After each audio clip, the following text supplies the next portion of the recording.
locked in a legal battle that I think has to be the most unhinged court case I have ever had the privilege of watching live. It's such a blessing. It really feels like this is a parody of the legal system, like it's some kind of old college humor skit about how court works, because I just can't believe this is real.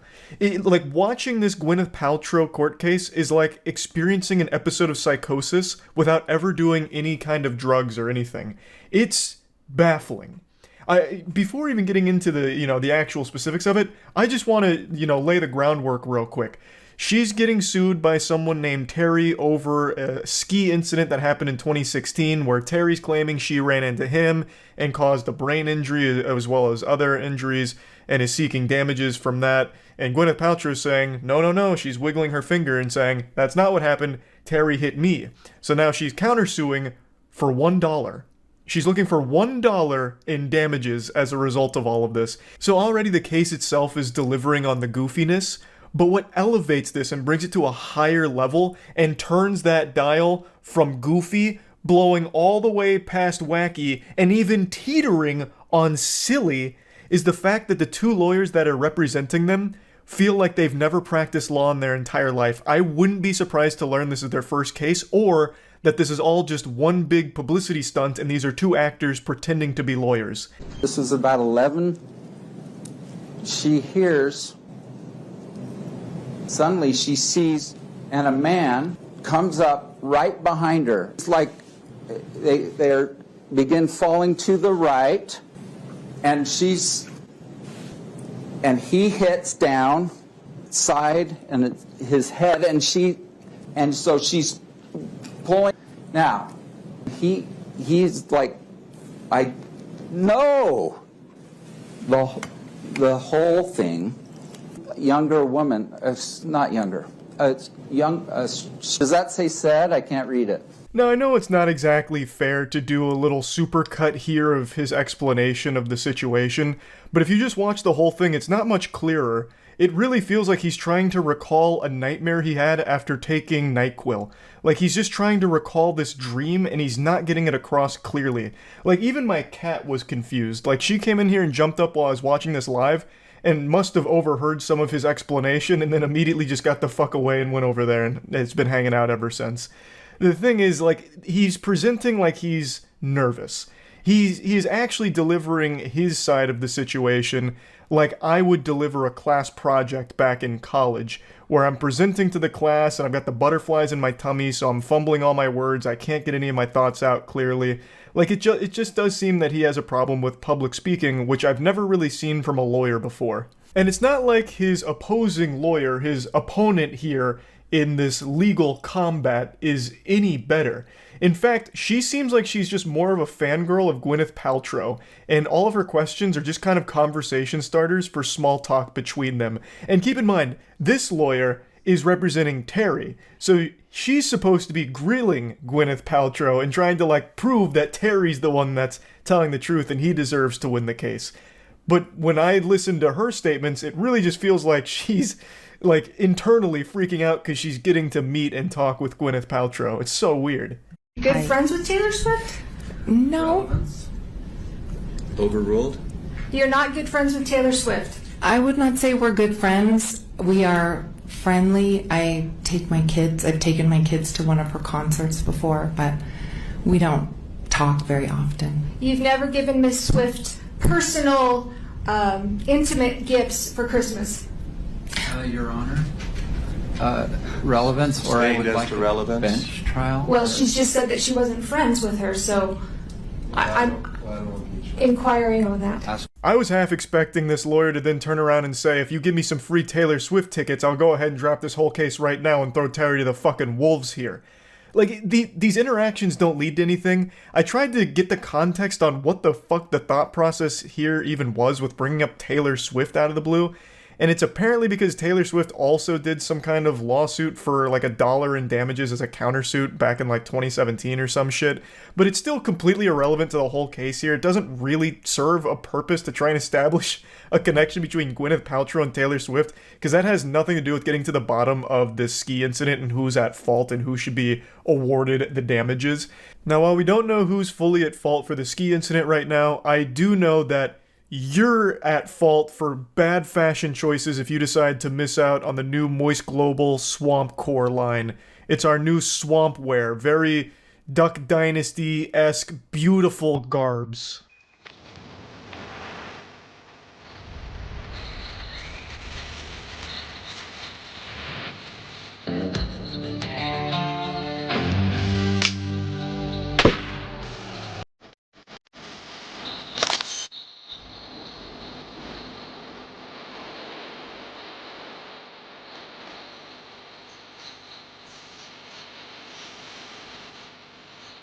Every time the lawyers ask questions, it just reminds me of that scene from Godzilla 2014 where he says, "Let them fight," referring to the kaijus. But instead of it being giant monsters here, it's giant fucking weirdos. Everyone involved in this case is weird.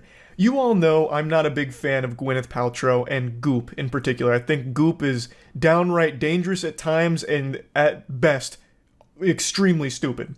In fact, I'm surprised she hasn't gone to trial for her scam of a candle, "This Smells Like My Vagina." I made a whole review on that candle, and I promise you, no vagina has ever smelled like that candle. It was fraudulent. It was misleading advertisement. It was completely false.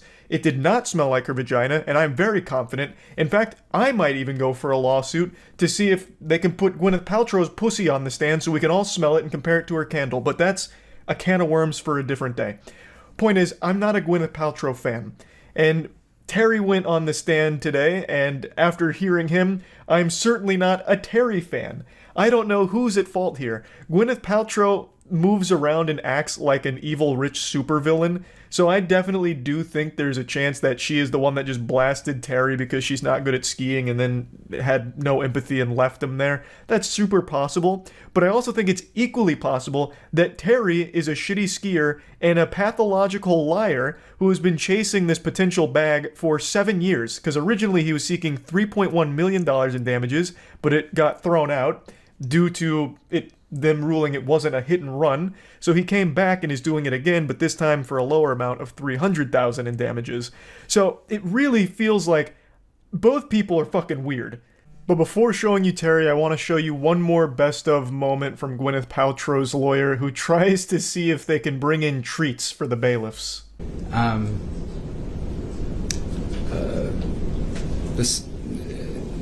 This private security for my client wanted to bring in treats for the bailiffs for how helpful they've been.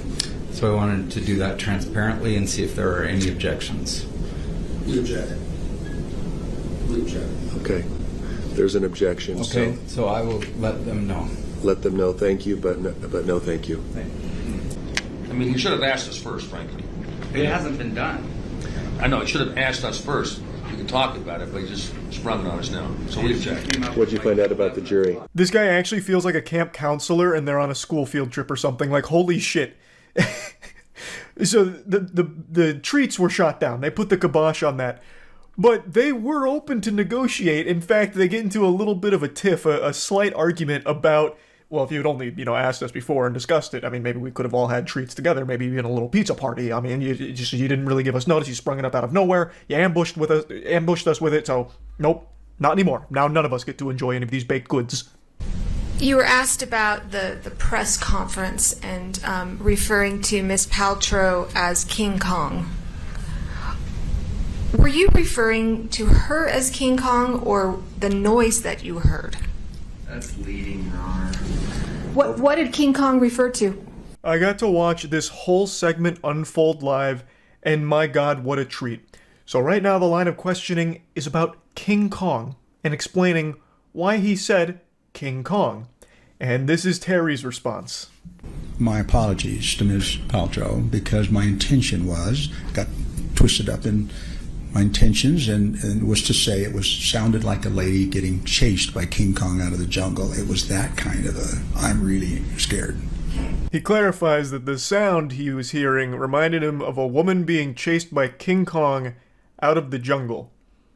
So that cleared all of that up, luckily. Another question that I feel gets pretty much fucking nowhere. There was some testimony from Miss Paltrow again that she was hit in the back by a very large man, or that there was a very large man. Could you just step down for just a moment? Terry, do you... No, right here. Right here. Do you consider yourself a very large man? Many times I wish I was, but no. Definitely on the small side of most people. Finally, real evidence to poke holes in Gwyneth Paltrow's story. She said, apparently, that she was hit from behind by a large man. So, in order to prove that this is a false claim, she brings Terry out to just embarrass him, like, he is not a large man, this is a small man. Excuse me, ladies and gentlemen of the jury, this is a manlet. It just puts him on blast like that. Terry, my brother, I am also on the small side. I'm 5'6". If someone called me out to prove a point that there's no way this whole case is real because Charlie is too fucking short to fit this definition, he's too much of a goddamn hobbit for this to be true, I would have just said, it's not worth it, please. The shame is too much for me to bear. Just let that claim be accurate. Let the large man claim stick. That's fine. We can fight on every other point. Please let the large man stay in the record as truthful. Don't fucking have the jury point and laugh at me because I'm short. Like, good lord, this was...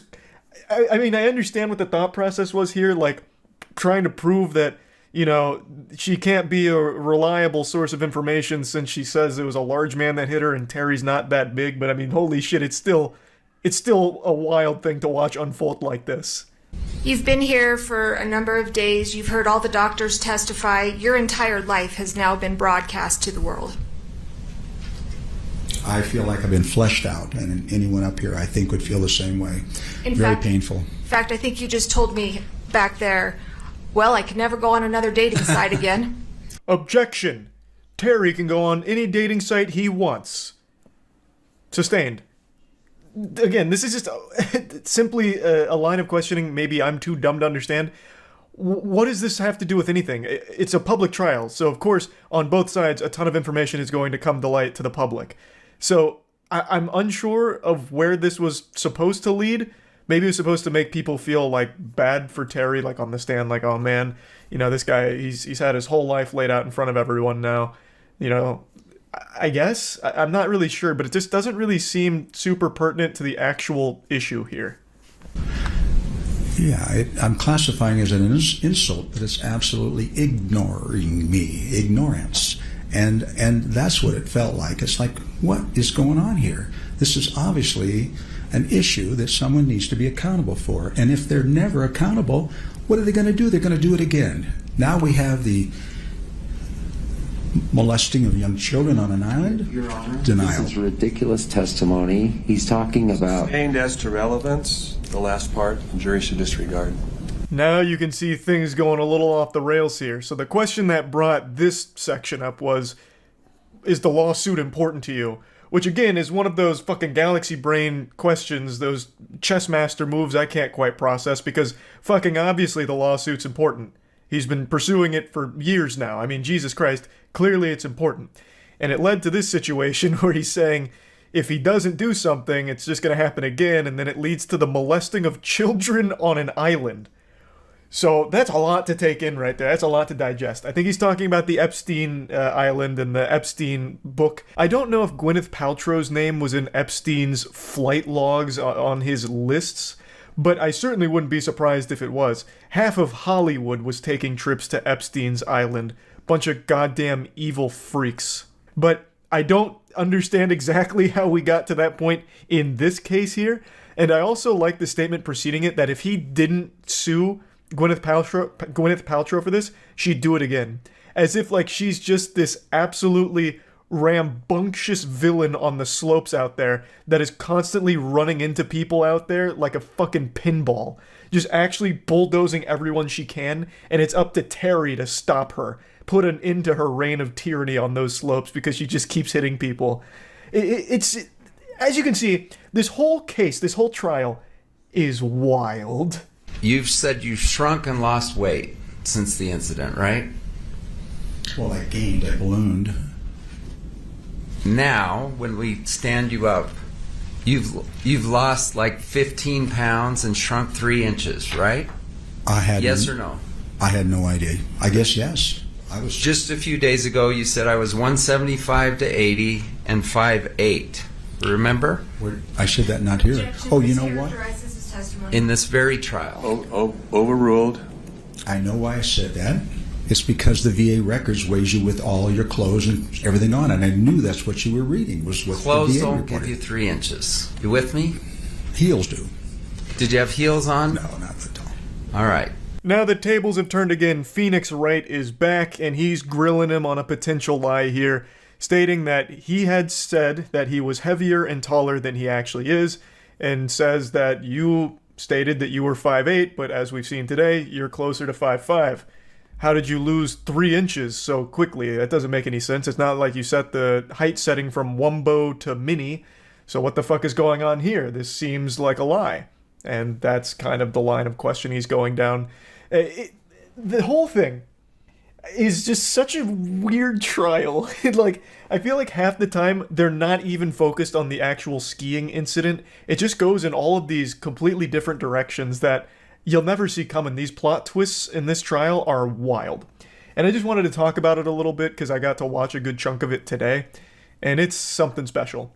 So yeah, I just wanted to go over it a little bit. That's about trial finally concluded today, which I know is great news for people who are just tired of hearing about it. I'm not one of those people. I was actually captivated by this anime here because it was treated like an actual circus.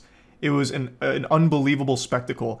Everything was super public, and it even had its own line of comic relief characters from Amber Heard's legal team. The actual subject matter of the trial was very serious and no laughing matter, but as the trial continued, it became nothing but a laughing matter. Anytime Amber Heard's lawyers would say anything, they made fools of themselves. They were like court jesters. They would object to their own statements, screaming hearsay anytime someone even opened their mouths. They said hearsay so often that word started to lose meaning to me.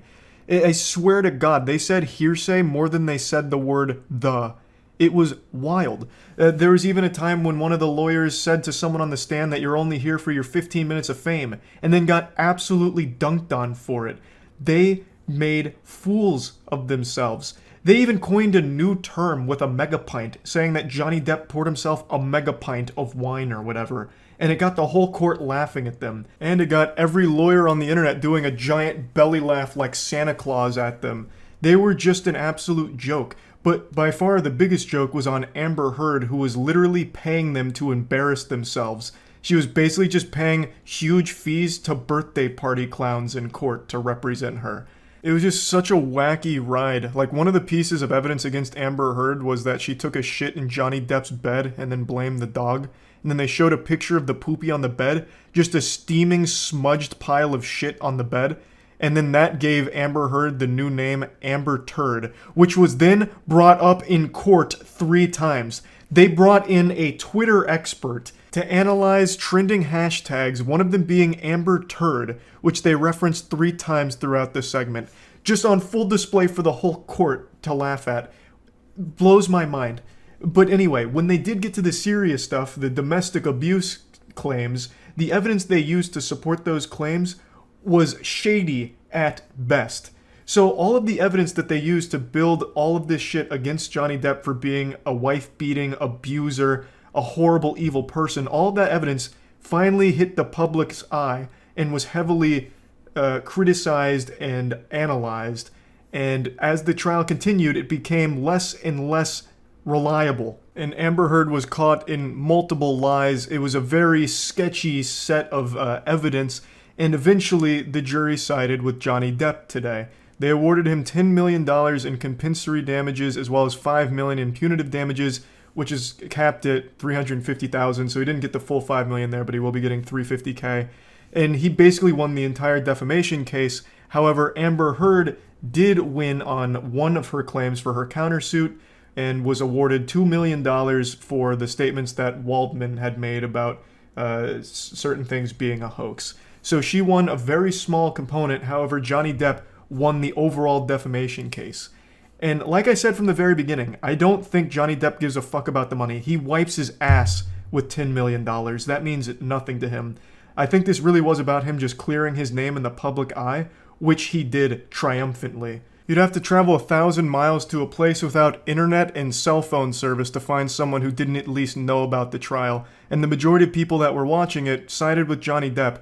Once all of this evidence came into the court in the public eye and they analyzed it and really got into the meat of it, people then started siding with Depp and his team because the evidence against him was so fucking sketchy.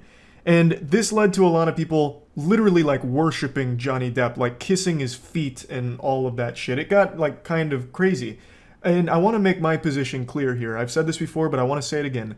I don't think Johnny Depp is some infallible saint who would rush into a burning building to save children's lives or something like that. I don't think that he's perfect or anything, but there is no evidence to suggest that Johnny Depp is an abuser. None of his exes have ever said anything like that or brought anything forward against him like that. All the evidence Amber Heard used against him wasn't really substantial evidence. It wasn't like super credible. It was proven in court that it was walked through editing software at the very least. So there's no real evidence to suggest that Johnny Depp is an abuser in any way. So I do think today that justice was served. As one person in Twitch chat said, Amber Heard made her bed and it was time she shit in it. And that's exactly what happened here. The only things Johnny Depp was found guilty of are sleeping in weird positions, spilling ice cream, dabbling in drugs, which isn't exactly like a stunning revelation that's going to have people gasping and recoiling in their chair in disbelief. I think everyone ever knows that pretty much all Hollywood celebrities do drugs, so that wasn't exactly shocking. And also, he sent really cringy, edgy text messages to people about Amber Heard. And yeah, the text messages were kind of weird and read like some shit you'd find on an obscure Tumblr blog from some edgy teenager, but that's it. Gross, weird text messages and sleeping. Those were the only things that he was confirmed to be guilty of.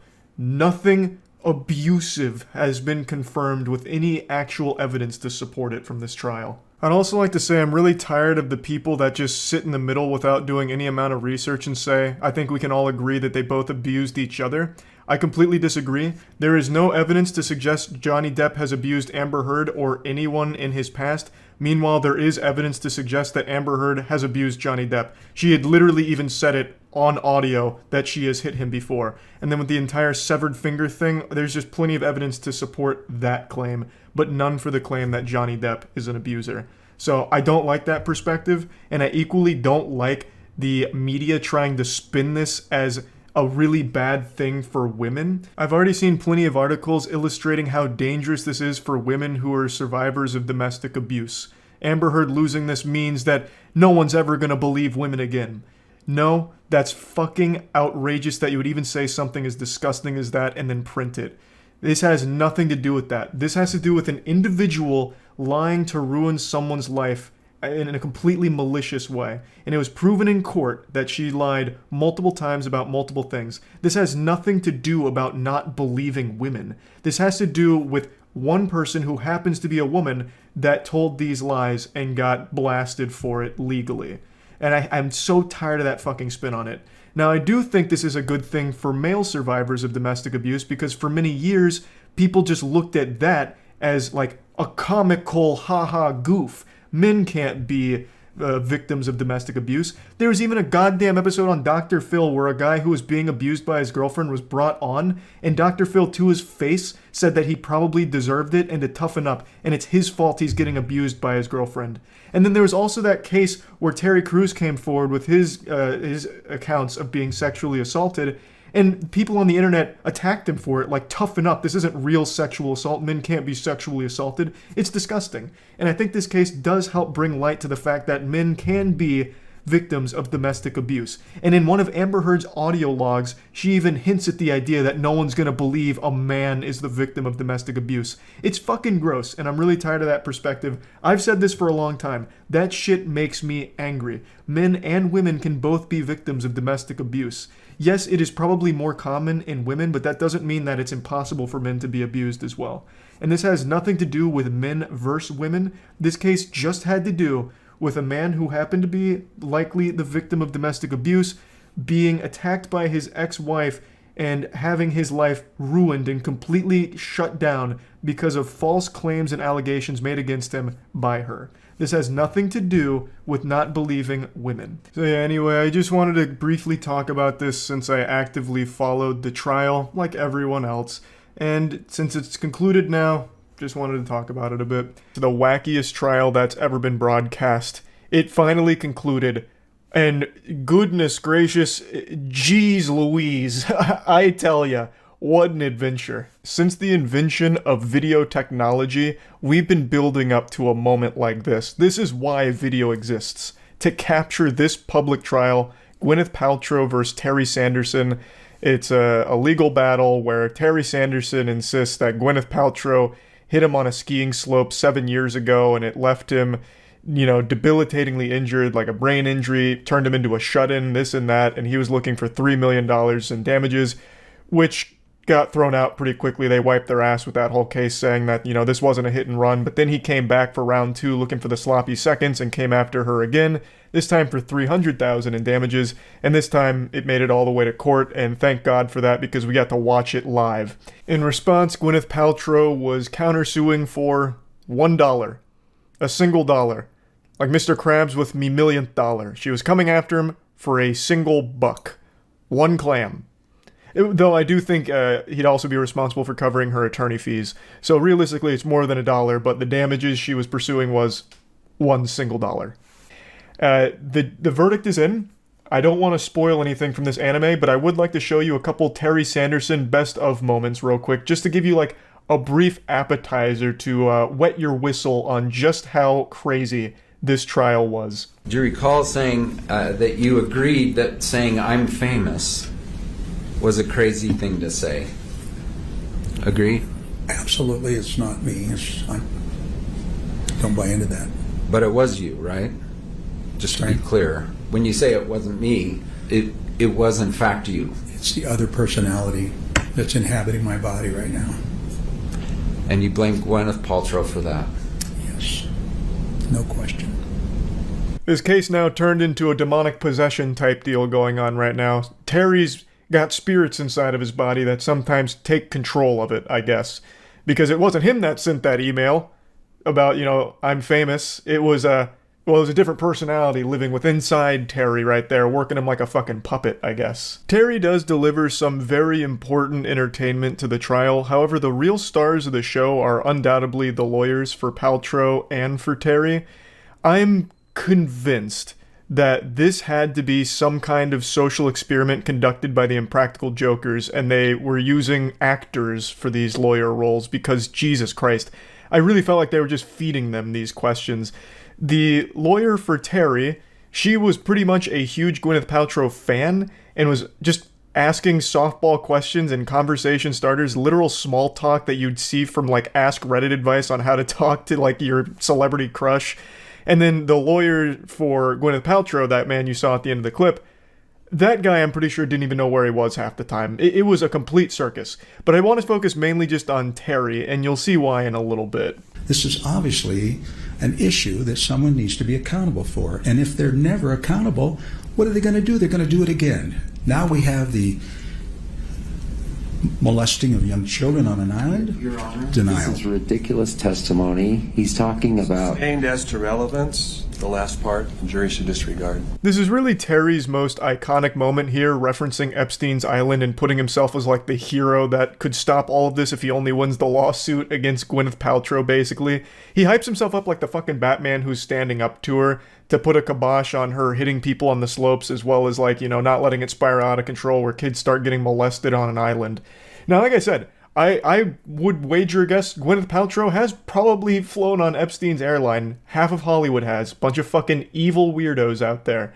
but it also has no relevance to the case at all in a fucking skiing accident and figuring out who was at fault. Now, I mentioned at the beginning, Terry was claiming he suffered huge injuries from this thing, traumatic injuries, debilitating stuff that, made him a shut-in because he was afraid to go outside now after experiencing such pain.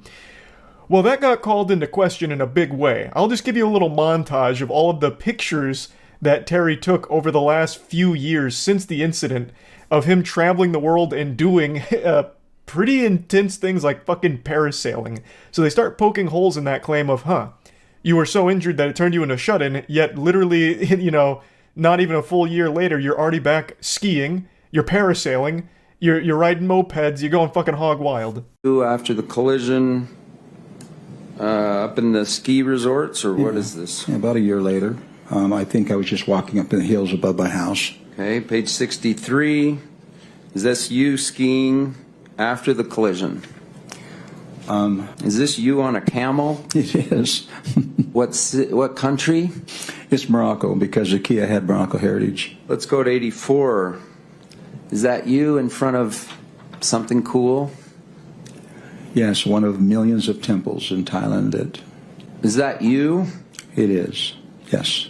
Poster boy for fitness at age 75. Would you agree? Driving range, right? Yes. 80. Is this you? Are you in this river boat? I believe so. Okay. Yeah. Page 81. Did someone you were with or you go parish sailing? This was in Switzerland. It seems Terry has traveled more than Jackie Chan did in Around the World in 80 Days. Terry has been everywhere and done everything, fucking parasailing. All of that's super cool, but you have to keep in mind, this was post, Armageddon here, where he claimed that ski accident with Gwyneth Paltrow was debilitating, changed his whole life, turned him into a shut-in, left him with permanent injuries, and yet he was still super active doing physically demanding things, like going skiing again not long after the collision, fucking parasailing. That's a little interesting.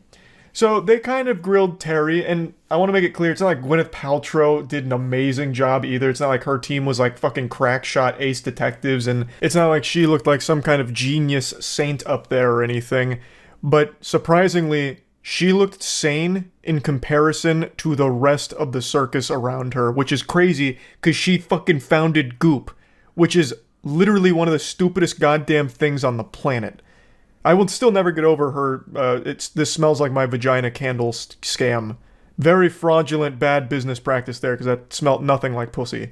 And certainly not hers. Absolutely not. But again, she wasn't amazing, but compared to the rest, she did enough. I'll go ahead and show you the verdict now. Paltrow. Love how if you listen closely, you can hear a subtle whisper when she says awarded like $1 in damages. Someone goes, nice. Which is fucking cute, I guess. Yeah, Gwyneth Paltrow won the case. Shocker. If you watch this unfold, I think you knew this was coming. This was one hell of a trial. Like, wowee. What a ball game. Now, don't be upset, Terry Sanderson fans. After the trial concluded, he was interviewed outside, and he was in very high spirits. He was even asked about a reality TV show, if he'd be open to something like that. Which, of course, being the humble, not narcissistic gentleman that he is, he said, oh, no, I don't think so. I don't think I'll do a reality TV show. No way. Get out of town.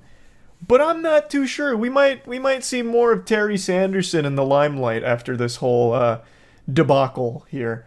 But anyway, I just wanted to give a little update to all of this because this was so silly. This was so fucking silly. And there's nothing good that comes from a pandemic. It's all bad stuff from top to bottom. But we'd be lying to ourselves if we didn't acknowledge that Zoom might be one of the best things to ever happen to court. I have a guilty pleasure of tuning into disastrous Zoom court hearings. And they happen all the time. Every single day there's a new atrocious Zoom court moment. And yesterday we were blessed with an absolute banger, a scrumptious little masterpiece. A gentleman was scheduled to appear in court over Zoom about a suspended driver's license. And he does his due diligence as any good citizen would. He joins the Zoom meeting. However, he joined while driving with a suspended license, which the whole hearing was about, leaving the entire court stunned. Absolutely, it was as if for a moment every member of that courthouse stared into the eyes of a basilisk and was turned to stone, just instantly petrified in sheer bewilderment that he had called in while driving in a case about a suspended license that he has, driving without a valid license. And what's even more interesting is this isn't the only time it's happened. This one just happened to be the newest and more entertaining one that I've seen. I was wondering why so many people all of a sudden just asked me about, like, the guy with a suspended license joining a Zoom call while driving. Apparently this just happened again. I remember something like this happened years ago. This must be kind of common. Court calls case People versus Corey Harris. Conrad Siller on behalf of Pittsfield Township. Assistant Public Defender Natalie Tate for Mr. Harris, who should be present in Zoom. Mr. Harris, are you driving? Actually, I'm pulling into my doctor's office, actually. So just give me 1 second. I'm parking right now. It's an auto-driving vehicle, Your Honor. I'm here babysitting it. You stationary? I'm pulling in right now at this second. Milkshake. Yes, I am. All right. Brother, we can still see the environment. You were parked for like a second there, and he's still like, yeah, almost parked, parking, almost parked, as he's trying to like think of reasons for like how he's going to get out of this. Almost parked, almost there. There's a membership spark. I'm pulling in right now at this second. Yes, I am. All right. What are we doing? Your Honor, we are respectfully requesting an adjournment in this matter, up possibly 2 to 4 weeks if the court would allow.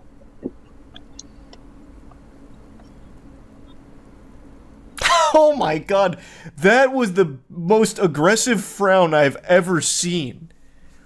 He is mean mugging so hard. Cedric Simpson is fucking... He's got like a cartoonish frown. That's like an emoji frown. Thanks, Zuri Sib Queen. Okay. So maybe I don't understand something. This is a driving while license suspended? That is correct, Your Honor. And he was just driving. And Your Honor, we don't have... Allegedly driving. We don't have all of the evidence. We can only see from his chest up. Anything... This could be green screen. It could be deepfaked. And he didn't have a license.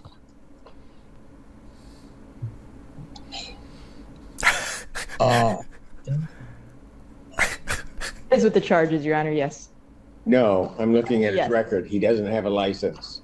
He's suspended and he's just driving. That is correct, Your Honor. Well, he's listening. Say it to him. Oh.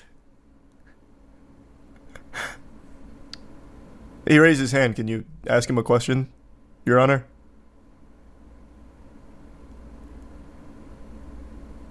Is this real? Is this fucking real? Wait, Tampa Bay. That's my neck of the woods. Hey, hold on, I gotta learn a little bit more about this. Perhaps he's been framed. Everyone here is stun-locked. It's just complete fucking silence that has fallen on the courtroom. This guy's doing his best to keep it together. Her as well.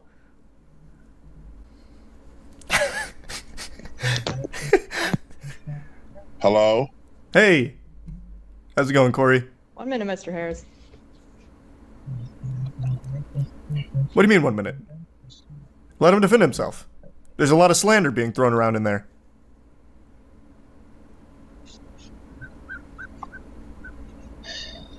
I don't even know why he would do that. So, defendant's bond is revoked in this matter. Defendant has turned himself into the Washington County Jail by 6 p.m. today. Can you get his side of the story, please, Your Honor? Result in a bench warrant with no bond.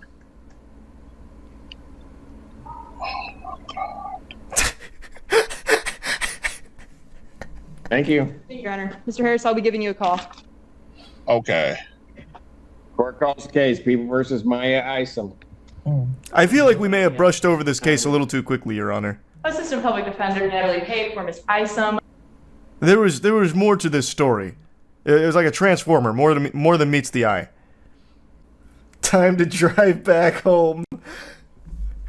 Yeah, true. So what was the verdict? We don't know yet. It's still in deliberation. Your Honor, he's not driving the car. He's just rolling in neutral with him in it. He's been kidnapped, which is why he was so silent. He was speaking in code. Clearly, he was just trying to prove that his license should be reinstated. Honestly, he could have made that point. Like, as you can see, Your Honor, I'm doing just fine here. I would appreciate if you'd reinstate my license now. Do you remember the court Zoom call when someone joined in with a cat filter? There's been a lot of... I'm super happy that so many of these court things have gone to Zoom because it always ends up just going online. And some of them are just amazing. Like the guy that joined, I think it was I don't remember what it was, like what he was joining for, but it was something that he needed to appear in court for, so he did it over Zoom, and he joined with the name Buttfucker9000. And the judge was like, "What is your name, sir? That is not your name." And he's like, "Oh, God, I don't know how that got there. Yeah, I'm not. Oh, God." Then we'll bring this fool in. Oh, Buttfucker3000, sorry. 9000 was like mini versions in the future. Good morning, sir. What's your name? Me? Yeah, you. Yes. Nathaniel Saxon, sir.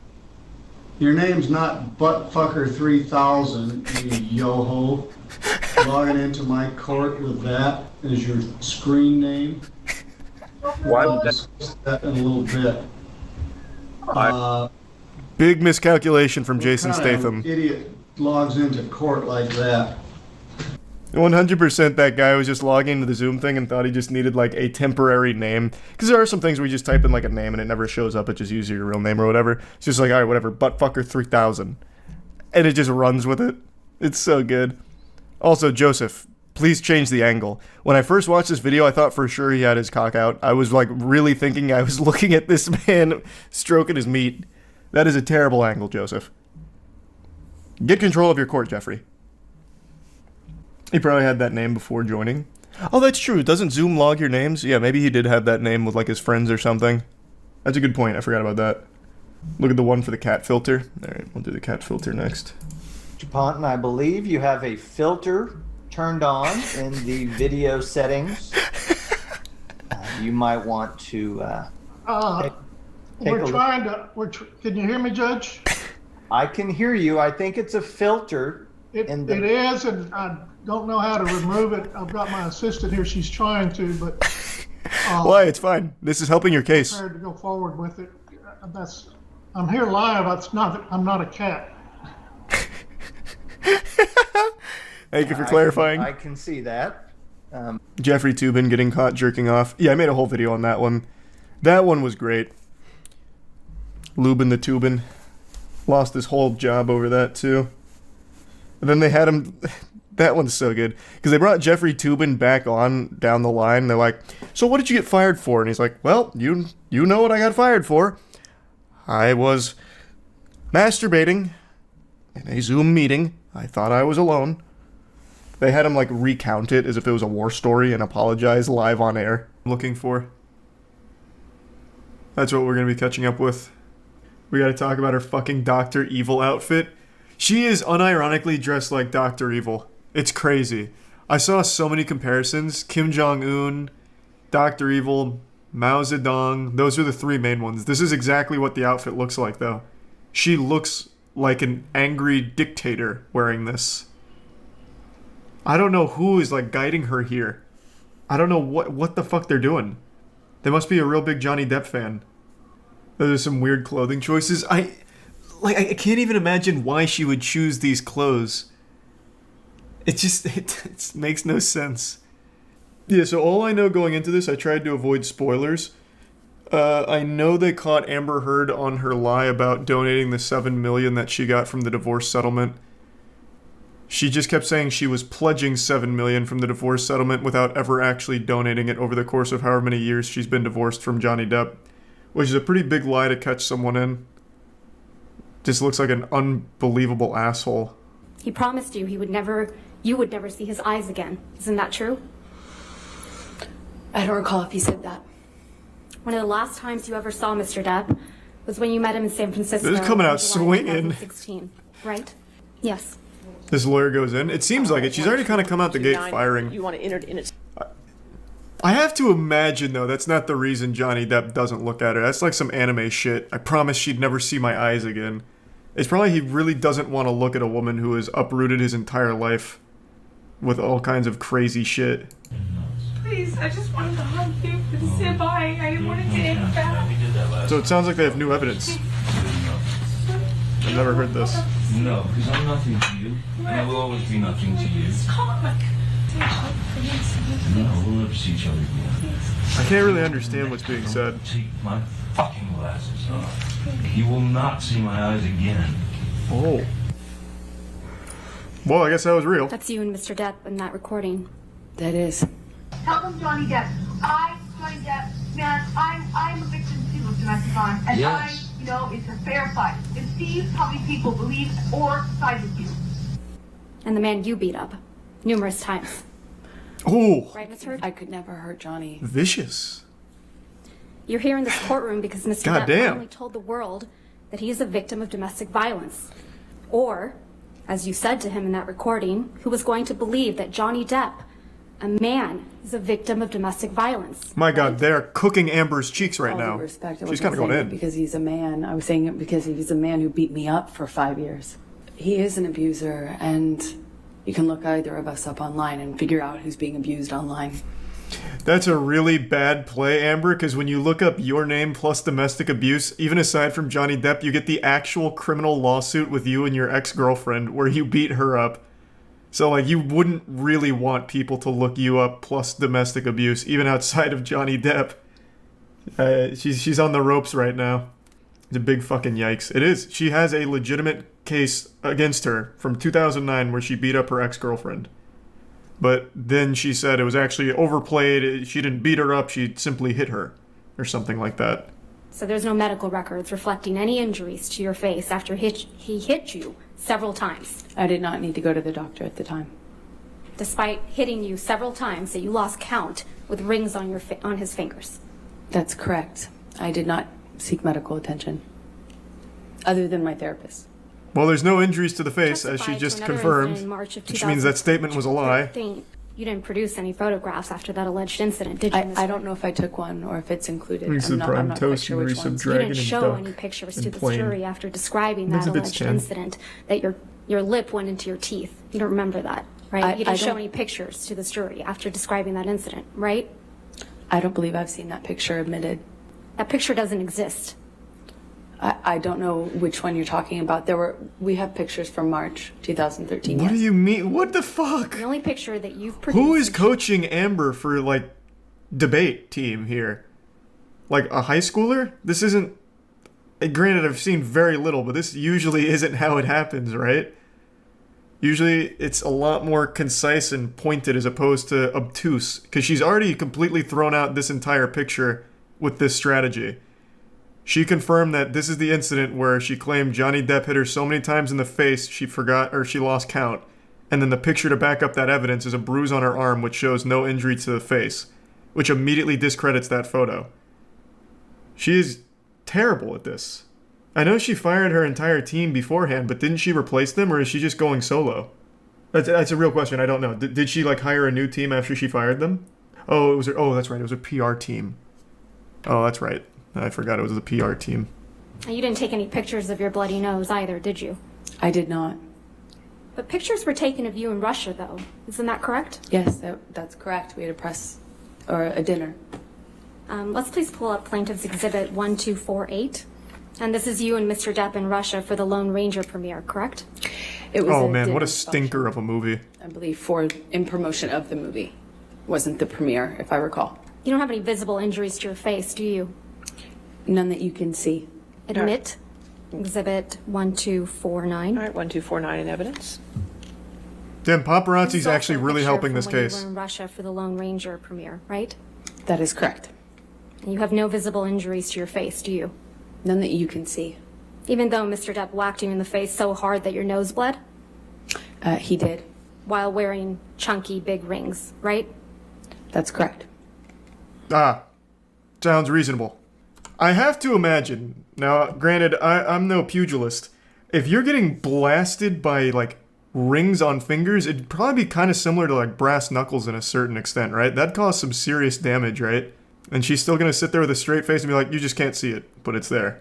This is only an hour and 55 minutes, and I feel like it's a speed run by dismantling half of her claims already. That's already through, like, 3 of them. Man, she's really going in.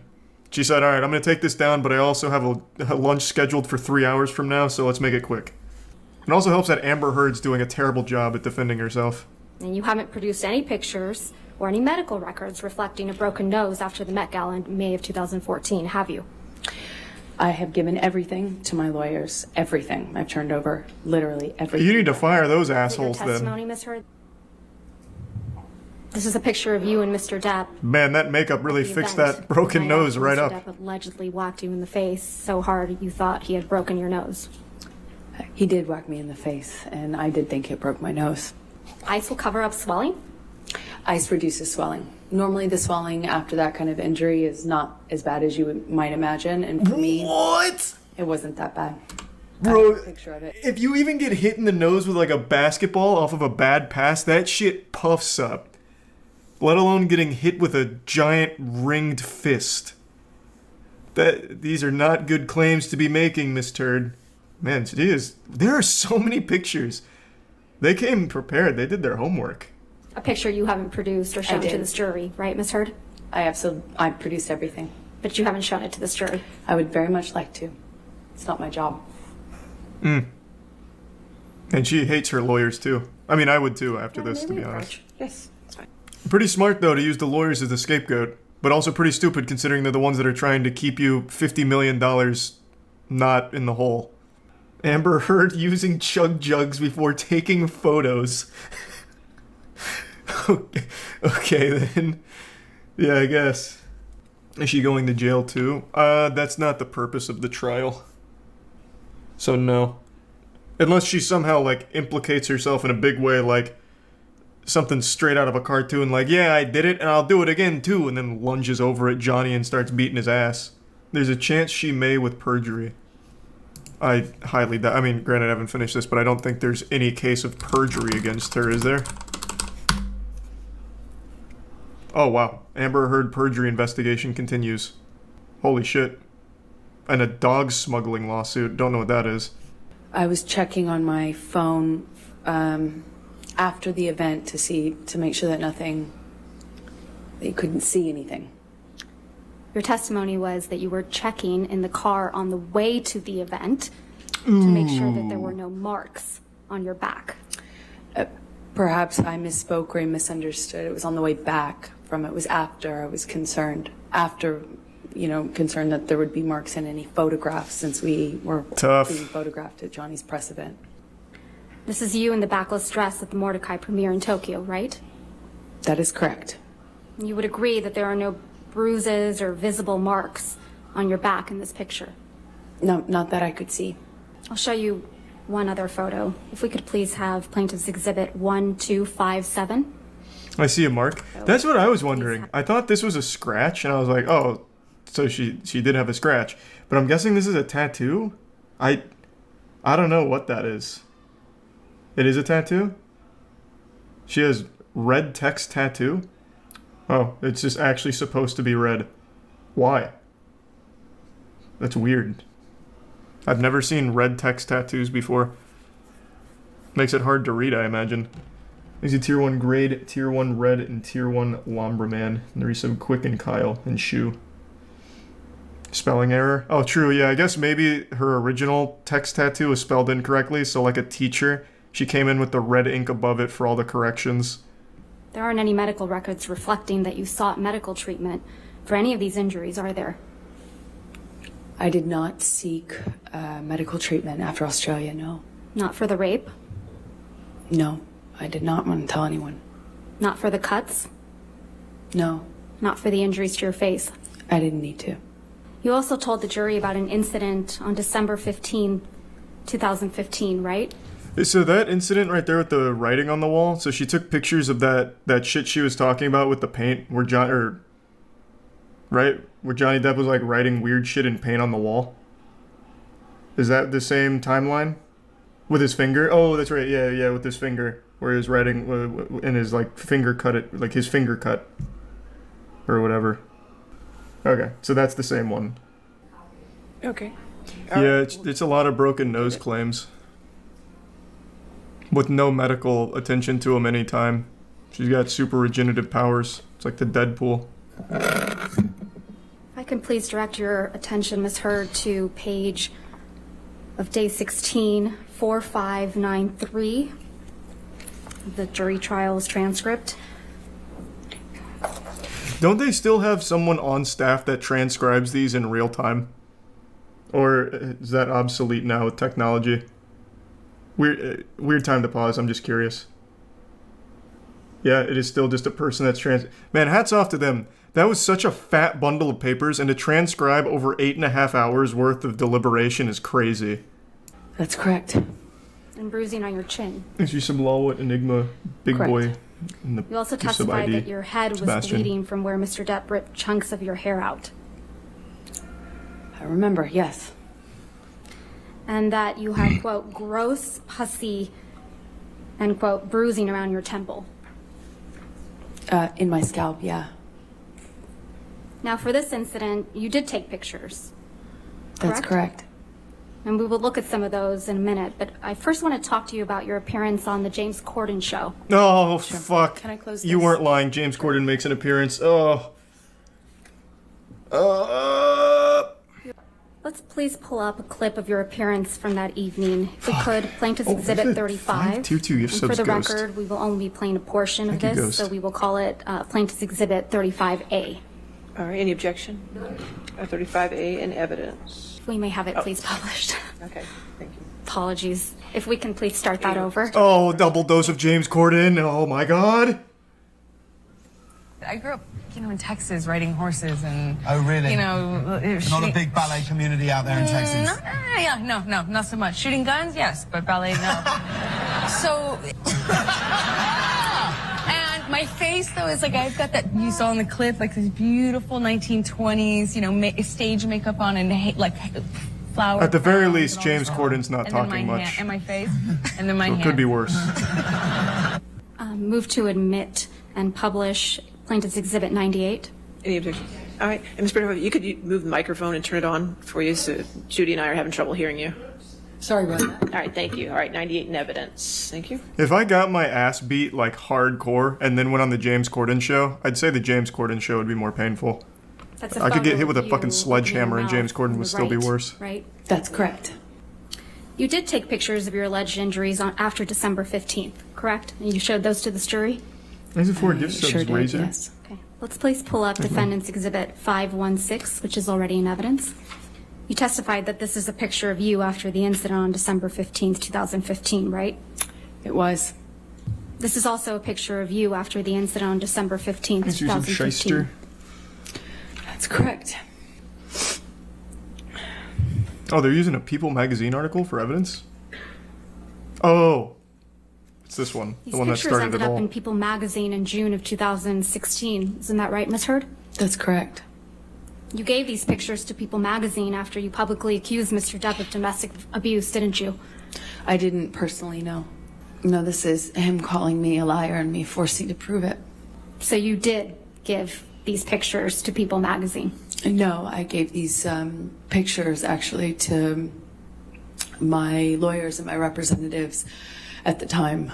So it's your testimony, Ms. Hurd, that your lawyers and representatives gave these pictures of their client to People magazine in the middle of a contentious divorce? I certainly did not personally give it, no. Man, they're about to be disbarred. I'll tell you what. Okay. You also have a They're medical sweating. record from, this is the entirety of the medical record, right, Ms. Hurd? Yes, what I meant by partial is I didn't talk about what happened to me. I didn't get into my injuries. I didn't I see. get into what happened or ask for anything other than should I get some sort of scan done. But this record doesn't document any physical injuries on you, does it? I'd have to read it in full, but I don't know. Well, let's do that. What was their thought process there? Like, yeah, I'd have to read it later. Well, I mean, obviously we're going to read it now. It's right here. Like, there was no way of getting around that. It is just, they have the whole thing. What a horrible idea. Like, what a dog shit strategy. It also says I'm a well-nourished male. Right. I have no idea what that means. I think this medical record's missing a lot of things. You don't have any medical records reflecting that you broke your nose during your relationship with What was she Mr. talking Depp, about do you? with the malnourished male part? I don't see that here. It was the top line. Oh, malnourished male. Oh, yeah. Malnourished male in NAD. Alert and oriented ×4. Yeah, what does that mean? Anyone more knowledgeable than me? What does that mean? NAD stands for no acute distress. Oh, so it's... Okay, then there's no way that's malnourished male. I imagine it's going to be well-nourished male. Moisture, hair Because wouldn't that... If it was a malnourished patient, wouldn't that immediately be like some kind of acute distress? texture, I would think, turgor. right? It reads intact, normal color, moisture, hair distribution, texture, turgor. Oh, you're right. I just saw it. I saw it. Right before it went up, I can tell it says well. There's no medical records reflecting that you broke your nose during your relationship with Mr. Depp, is there, Ms. Heard? I don't know what made it in evidence, but I do know that I documented that visit and that everything was given to my attorneys. Ms. Heard, you never went Man. to see any doctor She hates her legal or team. surgeon or after you were with Mr. Depp as a result of any injuries you sustained as a result of Mr. Depp. Afterwards, yes, I did. And you didn't produce those medical records in this case. I would object, Your Honor. She did. I did. I don't know. All right. They have not been produced, Your Yet Honor. they've not only All right, been if you would produced. come and approach. So are they here or are they not here? Where are they at? Is her lawyer wiping her ass with him? What you do have, Ms. Heard, are pictures of Mr. Depp sleeping, though, right? The jury saw a lot of those. Yes. He's the prime Let's take a Mad Jack look at professor Defendant's in the Exhibit bits 1090, A which lot. is already in evidence. You took this photograph, right, Ms. Heard? That's correct. And you testified that this was taken in Tokyo in July of 2013, correct? Yes. So you decided to take a picture of Mr. Depp asleep on the floor? And sometimes grim. security would carry him like a baby into bed, get him changed, and he would be none the wiser. So I started taking pictures of it so that he knew Prime tornado. that it was real, that it had gotten this bad. And this is a picture of Mr. Depp taking a nap on his tropical island? I believe he was on the nod, but as he would say. Let's also take a look at Defendant's Exhibit 1092. I which don't is get the also point of evidence. that one. He's just actually sleeping. No drug-related anything. You He's also just took this sleeping. picture, right, Ms. Heard? That's correct. I did. And this is another picture of Mr. Depp asleep in a chair. No, he was nodding off. Sleep is different. When you're nodding off, you're high on drugs, didn't even feel the cigarette in his hand that had, been burning on his leg. What are you... Cause for alarm for me, naturally, because I cared about him. Does she not nap? Is she like an android? I've fallen asleep a million times just like that. Granted, no cigarette, though I also don't see one in the picture either, to be fair. He's literally just been sleeping in a chair for the last 2 photos. That's it. God damn. It's your testimony under oath that Mr. Depp is holding a cigarette in this picture? He had been. And what happened to it? You seem to really like taking pictures of Mr. Depp while he's sleeping, don't you? I hated it. I hated it. He was nodding off, and I was worried about how bad the medications and the medication change and the drug use had gotten, where he wouldn't even feel ice cream or a lit cigarette on him, and it scared me. So you really. took a picture What the fuck does that mean? When you fall asleep and you spill something on yourself, you're not gonna feel it either. He's wearing jeans. Just ran down his legs. I really feel like she should have just went a different angle. He drank himself into a fucking coma that night. That I'd believe. But she's trying to spin it in a way I cared so much, so I took a picture of ice cream running down his legs while he fell asleep. It makes no sense. I too have gotten drunk and spilled shit on myself while falling asleep. Shit happens. The pictures, I'm not an expert, I'm not part of their legal teams, but I believe the pictures were to prove that Johnny Depp wasn't in control of himself sometimes due to substance abuse and alcohol. So these pictures are supposed to show him like the aftermath of a bender or something. But the only one you could even make an argument for is the one with ice cream on his leg. The other two is him just asleep in a chair in the Bahamas and asleep in the chair at his own home. And even the ice cream one, there's so much left for interpretation because it's just him sleeping and ice cream is on his leg. She could have put ice cream there and spilled it on him to make it look worse. Like, anything could have happened. He could have literally just fallen asleep while eating ice cream. It doesn't really set that character profile like I think they wanted it to, so it's just a bit goofy. Wait till the cocaine picture. I saw that. I mean, obviously Johnny Depp, voice crack, is a druggie. You remember we approached? Okay. I'm just saying these pictures don't really do a good job of showcasing anything she's trying to get them to do. Johnny claimed Amber handed him the ice cream as he was falling asleep. Oh. Well, there's no way of proving that one way or the other. Regardless, it's very weak for evidence. I know this is Johnny Depp's lawyer. It's to show Amber taking a bunch of useless pics of him, but 0 pics of her so-called wounds. Yeah, I know. And his lawyer's doing a great job of setting that up. Because for some reason Amber has 1,000 pictures of him sleeping, but only 2 of injuries. At least 2 that we've seen so far. And the injuries aren't consistent with her statements. One of them, she claims she was beat by Johnny Depp so many times in the face with his giant rings that she lost count of how many times she was punched, and the picture is a bruise on her arm. Then the other one is the split lip one with the black eyes. You know it's not good when she hates the people trying to save her. That's another thing. I think 3 times now she has blamed her legal team for the absence of evidence she claims to have produced. And she got real dicey when she claimed the lawyers were the one that sent those pictures to People magazine during an active investigation or an active case, which would be a big no-no. And it's your testimony that Mr. Depp left this breakfast table just the way you took it. That is correct. So this is what the table looked like after Mr. Depp had been doing cocaine? Well, clearly he has yet to snort these lines. There are 4 lines of cocaine on this table, right, Ms. Heard? In this picture, I see 4 lines. There isn't any cocaine residue around those lines, right? Not that I can tell, no. Doesn't really look like anyone's been doing cocaine off that table, does it? Oh, I see. With all due respect, I'm not sure you know how that works. She's claiming this was staged. You do. And when you sent it, you said, Thanks, Resub Spaceman. well, look at my morning. The Resub or something dipshit like and that. blue, Is that right? blue roll. Yay for mornings. So you have a habit of sending staged photographs to your friend Rocky, don't you? I had a habit of communicating with my best friend about what was going on in my life. I don't think I have a picture of him mid-snort. No.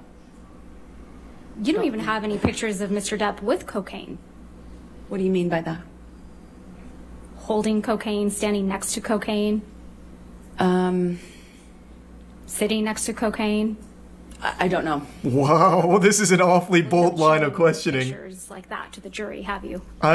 So I wouldn't have chosen this approach. I'm pretty sure Johnny Depp knows his way around some cocaine, but it is a really good point to make since she took pictures of everything and went so far as to take them of him sleeping. She would have absolutely produced evidence of him near cocaine if he was truly like a monster snorting himself into deep comas and blazing disregard for human life. Pretty interesting tactic here. I would have never thought they'd try and pick apart this picture. But I'm not a lawyer. This is pretty big brain. You settled your divorce from Mr. Depp in Damn, August of I want to know. 2016, right? Son of a bitch. Could be anyone. That sounds right. And in connection with that settlement, you received $7 million from Mr. Depp. True? That's Oh, this is the one. This is the one. And then 6.8, exactly. Your settlement amount was $7 million. That's correct. Thanks to Tier 1 Teddy and Resub Leon. And then you released a statement in which you claimed you would be donating the entire $7 million to charity, right? That's correct. You stated you would be donating half of the $7 million to the ACLU. That's correct. And you would be donating the other half to Children's Hospital of Los Angeles. That is correct. And you also stated, with respect to the $7 million divorce settlement, that money played no role except for the extent that you could donate the money to charity? Yes, that's correct. If we could please pull up Plaintiff's Exhibit 1259. Oh, God. She has the receipts to prove she never donated. Oh, this is so painful. She tried so hard to look like a good person with the charity pledge. Is that the statement you released, Ms. Heard? That is correct. Your Honor, I move to admit the statement and the article as redacted. Objection, hearsay. It's her statement. This is not her statement. This is some. She just testified, Your Honor, that it's her statement. May I see the full? Everything else is redacted. Oh my God. Okay, then I have no objection. All right, 1259 in evidence as redacted. Fucking checkmated there, I guess. As reported in the media, the amount received in the divorce is $7 million, and $7 million is being donated. This is over and above any funds that I have given away in the past and will continue to give away in the future. Did I read that correctly? That is correct. I don't remember that last line, but I have no... it doesn't stand out to me as wrong. There's nothing inaccurate in the statement. Not that I recognize, no. Mr. Depp donated $100,000 of the divorce settlement directly to the ACLU. Is that right? Right at the beginning of the divorce settlement, he donated $100,000 to each charity on my behalf or towards my contribution. So $100,000 to each. To the ACLU. And to the Children's Hospital. And in response, you publicly demanded that Mr. Depp pay the divorce settlement directly to you instead of the charities, right? That was always the agreement, actually, is for him to pay me directly. It was not his money as per the settlement agreement to give away and reap a tax benefit from. I said if he wants to do it and give to charity all of a sudden, then he should pay the correct amount and not try to get a big tax break for it. So effectively for his tax bracket, he should be paying double that amount to the charity directly. And if he wanted to pay the charity directly, he could. He could do that, it was fine with me, but he would need to pay the adjusted amount. Ultimately, the rest of the $7 million divorce settlement was paid directly to you, right? Over time, yes. And Mr. Depp didn't end up paying the rest of the $7 million divorce settlement directly to the charities you identified. That is correct. He paid the installments to me. You stopped that from happening, didn't you? I don't understand what your question is. I'm sorry. You just stopped Mr. Depp from paying the charities that you had named directly. That is incorrect. I said if you want to pay the charities directly, pay the adjusted amount, or pay as per our agreement in the settlement or in the divorce, as per our agreement. You also and he chose to do the former, not the latter. I mean, the other way around. You also publicly stated that the $7 million divorce settlement should be paid to the charities immediately in full, right? If he wanted to pay it in the way that he was suggesting, yes. And you said publicly that the payments to the charities should not be drawn out over years, right? Again, like I said, I already know how this part ends because I saw the cliff notes on Twitter since it was such a big deal. Fuck, this is painful. This is rough. This is an Amber Turd classic right here. This is the greatest hits. And that's because you wanted the entire world to think that you were donating every penny of the $7 million divorce settlement as soon as you received it from Mr. Depp. Isn't that right? No, I was going to be receiving it in installments, and I would be paying in installments the donations. In fact, you released a statement in response to Mr. Depp's $100,000 donations to the ACLU and CHLA, didn't you? I don't recall. Let's see if we can refresh your recollection. If we could please pull up Plaintiff's Exhibit 1260. God, that was just such a scary line. Refresh your recollection. So snappy. This is an article entitled Amber Heard and Johnny Depp Row Over Divorce Donations. And if I could direct your attention to where it says, I believe it's on the second page, her spokeswoman responded in a statement. The language that follows the statement you released... Objection, hearsay, spokeswoman, it's not her. A spokesperson is an exception, Your Honor. You want to come forward? Damn, she's on a streak right now. Suddenly she's very energetic and talkative. Yeah, because this is a rough one. I guess I won't spoil it if you don't know, but this is a sore spot for Miss Turd. In her efforts to look like a saint, she looks real fucking dumb. You released a statement May through... we approach again? Okay. I'm begging you, Your Honor, please don't let her say this. God, anything but this. Don't let her do it. Oh my God, please. Amber's gonna beat my ass. Don't let her say this. Man, this one piece of evidence here has got her whole legal team kind of shook. For good reason, obviously. Well, I understand, but we'll take care of that. Okay. As of right now, can we continue? We can, Your Honor, but I have an objection. Okay, come forward. Oh my God, Jesus, the stalling tactics, holy shit. As if a lack of a copy means we have to stop that right now. Oh. So I only read what happened on Twitter, and I'm really excited to see how it plays out in court here, because I'm expecting like audible gasps from like the jury and the crowd here once they drop the bombshell. And Magic, So Chance, directing and your Resub attention, Ms. J-Mac, Heard, Gigi, where it and says Wafu. her spokeswoman responded in a Geek. statement. Your The Honor- language that follows... Your Honor, again, she can't read it. She has to show it The to language her. that follows... Right. Jesus Christ. The desperation. I don't disagree with anything in the statement, but I just simply don't recall what the statement was we released. Is there anything inaccurate in that statement, Ms. Heard? No. I'm going to move to admit... Objection, Your Honor, lack of foundation. No, I'll overrule the objection. 1260 and evidence. Thanks for 5 gift subs, Nova. Thank you, Your And Honor. resub Hippie and Prime. Statement reads, Amber Heard appreciates Johnny Depp's novel interest in supporting two of her favorite charities, the ACLU, American Civil Liberties Union for Domestic Violence, and the Children's Hospital of Los Angeles. This is great and unexpected news. We would also insist that the full amount be paid immediately and not drawn out over many years. Anything less would be a transparent attempt by Johnny's counsel, Laura Wasser and Patty Glazer, to reduce their client's true payment by half under the guise of newfound concern for charities that he has never previously supported, end quote. Now drop it. Hit it. Did I read that correctly? Yes. Okay. You Thanks, you spoke said about woo and donating your wraith. divorce settlement on a Danish TV show.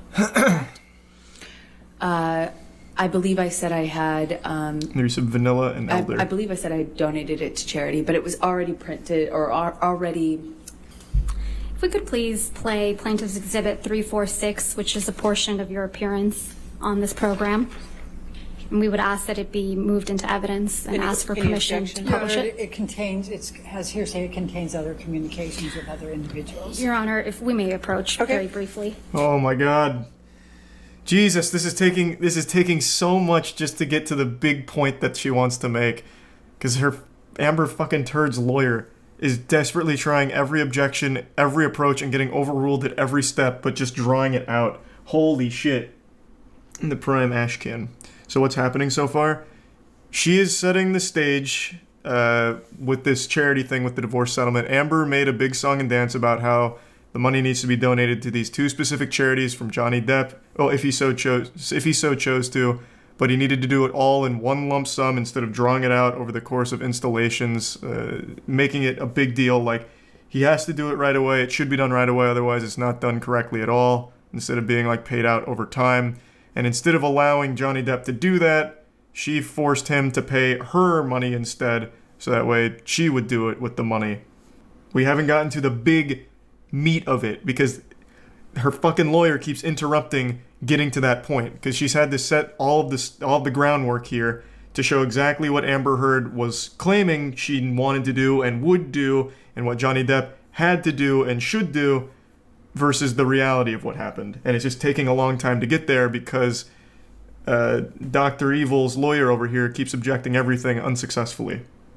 Objection, they're about to say something that will win the case. All right. Please. $7 million in total was donated to, I split it between the ACLU and Children's Hospital of Los Angeles. ACLU is a human rights organization. Sorry, ACLU is a prominent nonprofit organization in the United States. It's called the American Civil Liberties Union, and they work on behalf of marginalized communities on the ground and in legislative reform. Right. And well, more power to you, because that's something that I've never heard I wanted of. nothing. That's a dagger. Oh my God. Yeah, I haven't actually seen this. I only got the Cliff Notes. 2018, right, Ms. Heard? I don't recall when it was.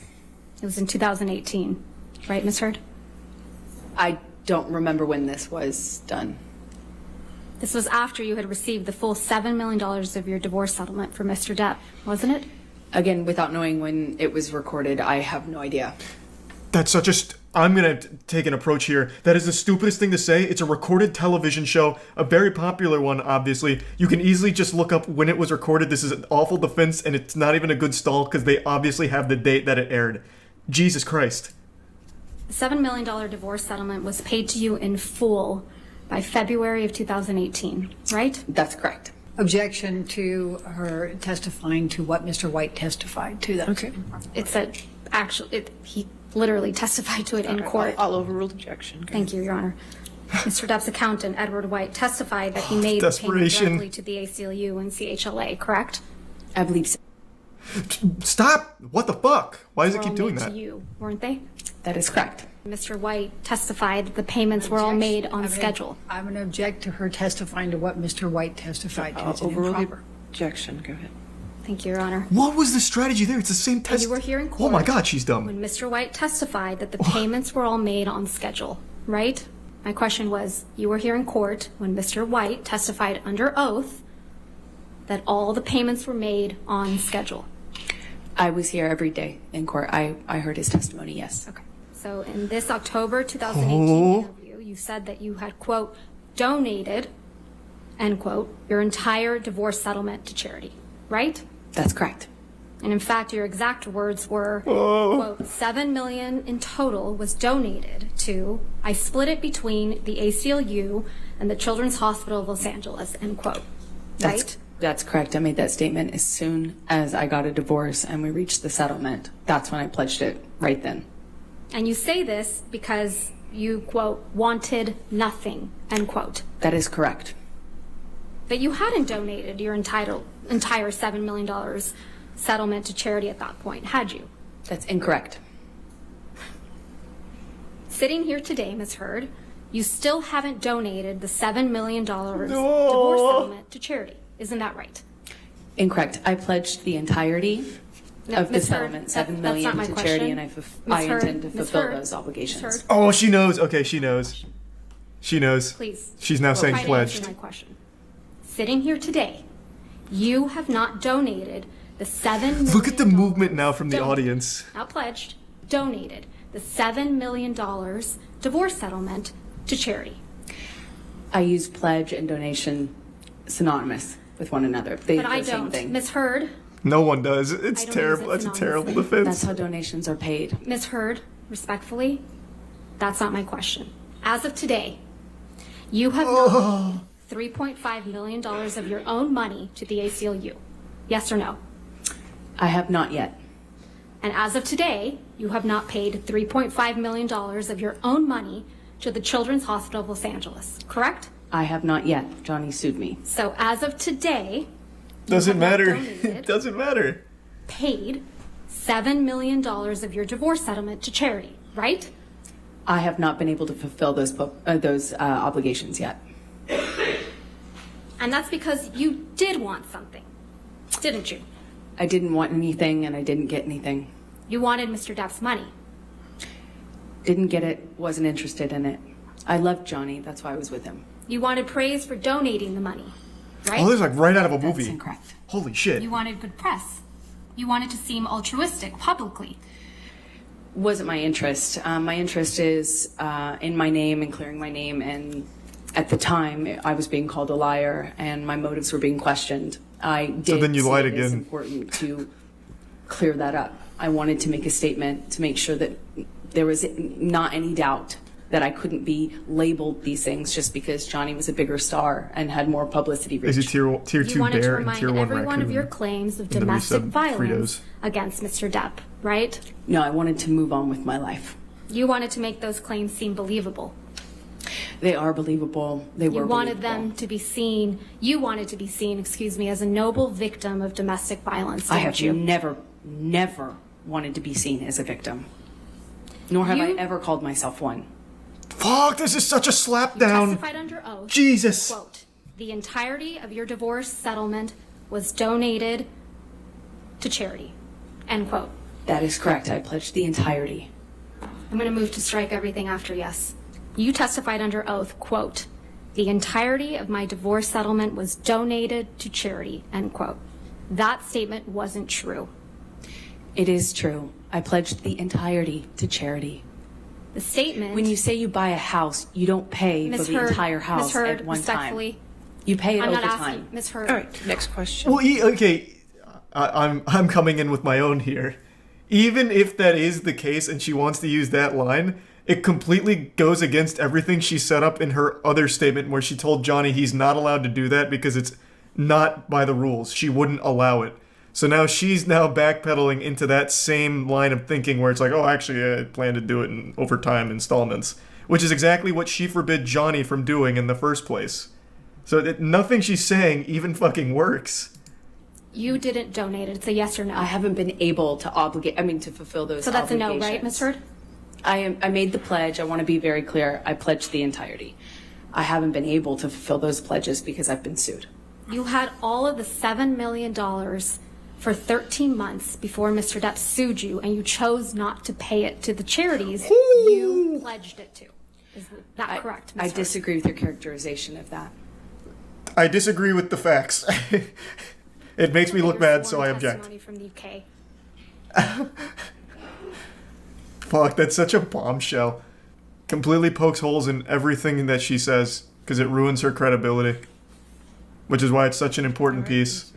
Quote, I remained financially independent from him the whole time we were together, and the entire amount of my divorce settlement was donated to charity. Oh, there's more. That is correct. Did I read that correctly? Yes, you The him you were referring to is Mr. Depp. did. That is correct.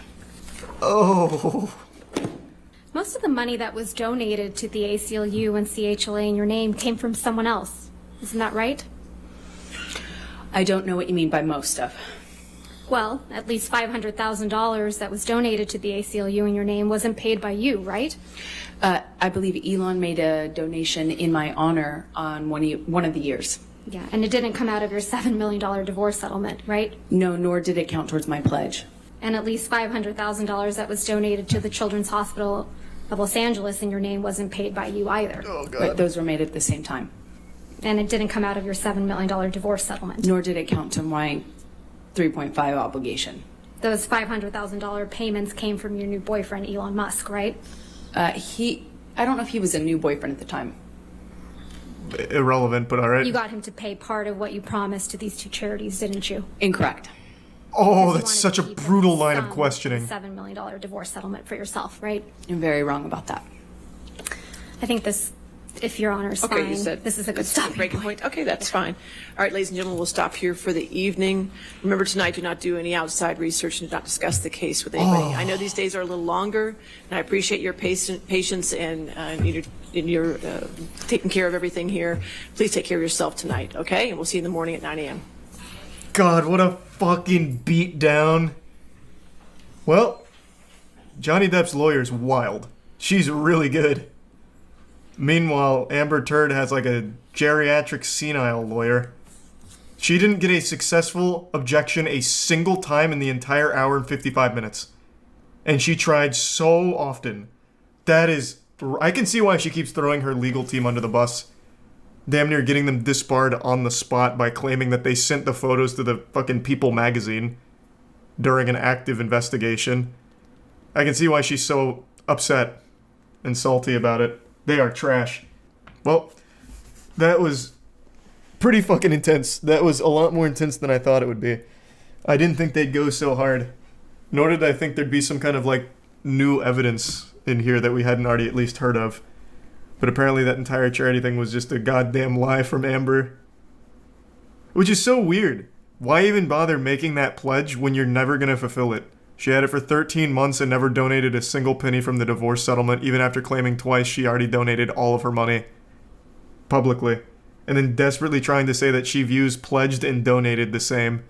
Thus, she didn't lie when she said she donated all of it.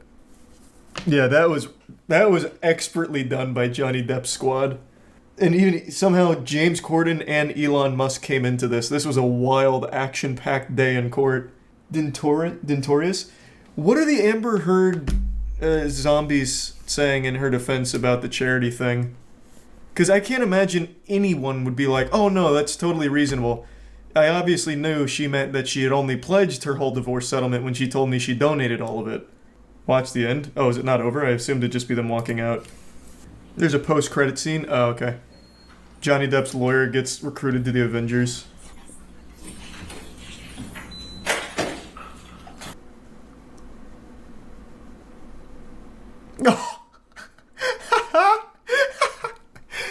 They're cheering Johnny on as he leaves. Meanwhile, Amber Heard gets nothing but crickets.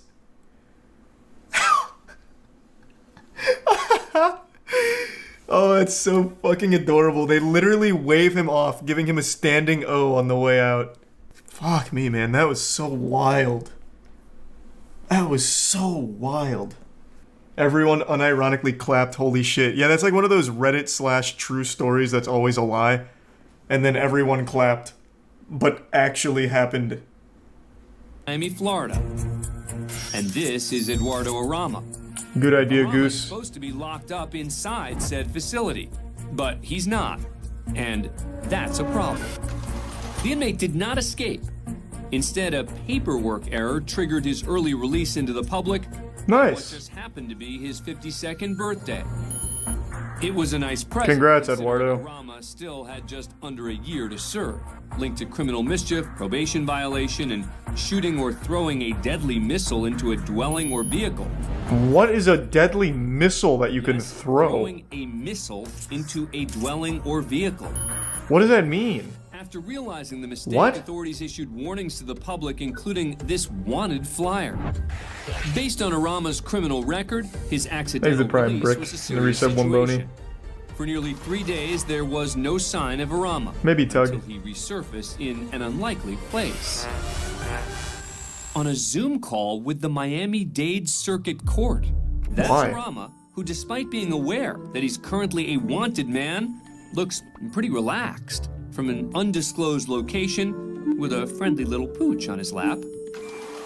Due to the COVID-19 pandemic, the Broward County Court set up an easily accessible portal for remote hearings.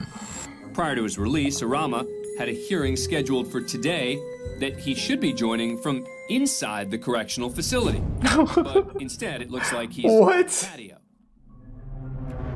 Despite being wanted by police, he shows up for his hearing and is even a little early. At the time, the only other person on the video call is his attorney, Assistant Public Defender Fadya Salem. But after a brief conversation, She should have just told him to hang up. situation with her, he hangs up before the actual hearing begins. Mr. Arama is a sentenced inmate. He is sentenced to state prison. He was released in error. As you know, Mr. Arama was present. His video was working. Then he turned it off. Ms. Salem, have you spoken with him about surrendering? Judge, Yeah, he said he doesn't want to. him. This is his only request. He has only but a few possessions left to his name and a dog. And he's Thanks to resub merely 10 asking and gifts for of the Brian. court to give him a date to surrender so that he can find somebody to take those possessions. Despite the fact that Arama's supposed to be in jail, Salem continues to make the case for a little more free time for her client. Your Honor, he's not a flight risk. You know, answers the authorities' calls, appears in court on Zoom, is not at risk for a flight. We're merely asking for a day As the resub Bay said. so that he can get his possessions to somebody to take care of. But Just let him go at this point. Kargantzos seems to think Arama's dog-sitting vacation has lasted long enough. He's had that day, Ms. Salem. He was released on Monday. It's now Thursday. He surrendered today. Eduardo Arama was taken back into custody. I don't know what that means. Like, how did he throw a missile into a car? The Miami-Dade Department of Corrections issued a statement saying, quote, "Our review." Oh, nice. Just kind of big dicking for a moment. Then changed his mind. 32-year-old Manson M. Bryant is in court. These are tier 1 police brutality and the resub bong hits. Aggravated robbery, kidnapping, abduction, and carrying a concealed weapon. All stemming from a violent home invasion he committed with 2 others. All rise to the sport of These are tier 1 Cosmic Brownie and the resub Eric. The judge Oh, handing sweet. down Thanks, the Eric. sentence is the Honorable Eugene Lucci. What's up, Bryant Eugene? has appeared before 3 previous times for different crimes. In the past, Bryant has had words with the judge during sentencing. This time around, Manson expressed remorse to the judge, saying, quote, "I've made a lifetime of bad decisions. I am truly sorry. I respect you, and I respect your decision." Oh, that's very sweet. That decision. Am I free to go? Circle yes or no. Court determines Do you like me? that his conduct and his criminal history shows that consecutive terms are needed to protect the public from future crime. At this point, it's safe to assume that Bryant will be spending some time in prison, but just how much remains to be seen. Court sentences you to prison on count 1, aggravated burglary, felony 1 for 8 years. Pass him another note. 3 years on the firearm specification. Court sentences you on count 3, aggravated robbery for 8 years. Plus Overall, this isn't too bad. Firearm specification for a It's total nothing. of 22 years with credit for 231 days. Child's play. Oh, fuck. You racist as You racist as 22 years! Racist ass! Turns out he actually is racist. That'd be huge. That you had a certain amount of remorse. I was mistaken. The court determined maximum Well, I mean, if I steal something, I'm gonna feel kind of bad, but if I also get, like, sentenced for 22 years for it, I'm gonna be fucking pissed too. Trying to calm Bryant down. Granted, his charges are more serious, but still. You can be remorseful and still pissed. So that's 28 years with credit for 221 days. All right, you can take them. Bryant's outburst leads the judge to impose the maximum sentence allowed for his conviction. He'll now spend 28 years behind bars. I mean, at that point, it doesn't matter. The extra 6 is kind of worthless. The defendant has shown me that he Let it ride. has no remorse whatsoever, and therefore the court determines that maximum imprisonment is needed. He poses the greatest likelihood of recidivism. Good word, Eugene. Excellent work. Next up, we head to a You really nailed that proceeding one for in Scrabble. Sacramento, California. The court clerk is waiting on These the are tier 1 defendant, Don't Scott Punch Me Green, Man, who's appearing and the today tier 1 for Paper speeding Planes, and the license resub tag Oprah, violations. Reaper, and the Prime Nick There he and is. Wally. The court clerk is waiting on These the are tier 1 defendant, Don't Scott Punch Me Green, Man, who's appearing and the today tier 1 for Paper speeding Planes, and the license resub tag Oprah, violations. Reaper, and the Prime Nick There he and is. Wally. Hello? Hello, Mr. Green? Yes. Yes, defendant Green is also Dr. Scott Green, Hey, Scott. a plastic surgeon. Hi. Are you available for trial? It kind of looks like you're in an operating room right now. I am, sir. I'm in the operating room. Yes, I'm available for trial. Go right ahead. Okay, let me... That's gonna be a horrible plastic surgery job. They are being live streamed on YouTube. That's because traffic trials are required by law to be open to the public. Since we're limiting physical access to the courtroom right now, that's how we're making them open to the public, okay? Okay. I love Zoom trials. This was such a good idea. Green is ready to go. The good doctor is sworn in and continues to multitask as he waits for Court Commissioner Gary Link to get things started. So, can everybody hear me? Yes, sir. Officer Monroe, Mr. Green. So, unless I'm mistaken, I'm seeing a defendant that's in the middle of an operating room, appearing to be actively engaged in providing services to a patient. Is that correct, Mr. Green? No. I'm at home. Commissioner Cosplay. Link seems a bit concerned about Dr. Green's setting and his ability to continue the hearing while performing a facelift on a patient. Oh, that's I rough. do not feel comfortable for the welfare of a patient, if you're in the process of operating, that I would put on a trial, notwithstanding the fact that the officer's here today. Sir, I have another surgeon right here who's doing the surgery with me, so I can stand here and allow them to do the surgery also. Not at all. I don't think so. I don't think that's appropriate. I think I'm going to come up with a different date when you're not actively involved. Can we also get his medical license taken away for this shit? Are you kidding me? Attending to the needs of a This patient. is fucked up. Looks like Dr. Green's plan isn't going over so well with the court. I apologize, Your Honor, to the court. Sometimes surgery doesn't always go as The court, as you know, efficiently as we it hope. happens. We want to keep people healthy. We want to keep them alive. That's important. Yeah, well, let's not get carried away. It's plastic surgery. He's probably just doing a nose job.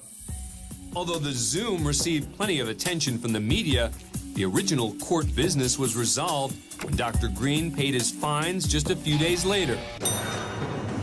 Trying to find a case, Nicoletti versus Stevens, case number 067216. I don't really know what a facelift is. So under the impression it was any work done to the face. So like the nose. Judge is Martha Anderson. May it please the court, Your Honor. Paul Nicoletti appearing on behalf of myself. That's attorney Paul Nicoletti, who's in court because of an Face is ongoing drooping, feud face with go a up. former client, Got it. Karen Stevens. Good afternoon, Judge. Karen Stevens, in pro per for my motion for sanctions against Mr. Nicoletti for this vexatious and frivolous PPO. Stevens claims Nicoletti has petitioned the court for a personal protection order against her over accusations of stalking. She's here to fight the order and try to bring sanctions against Nicoletti.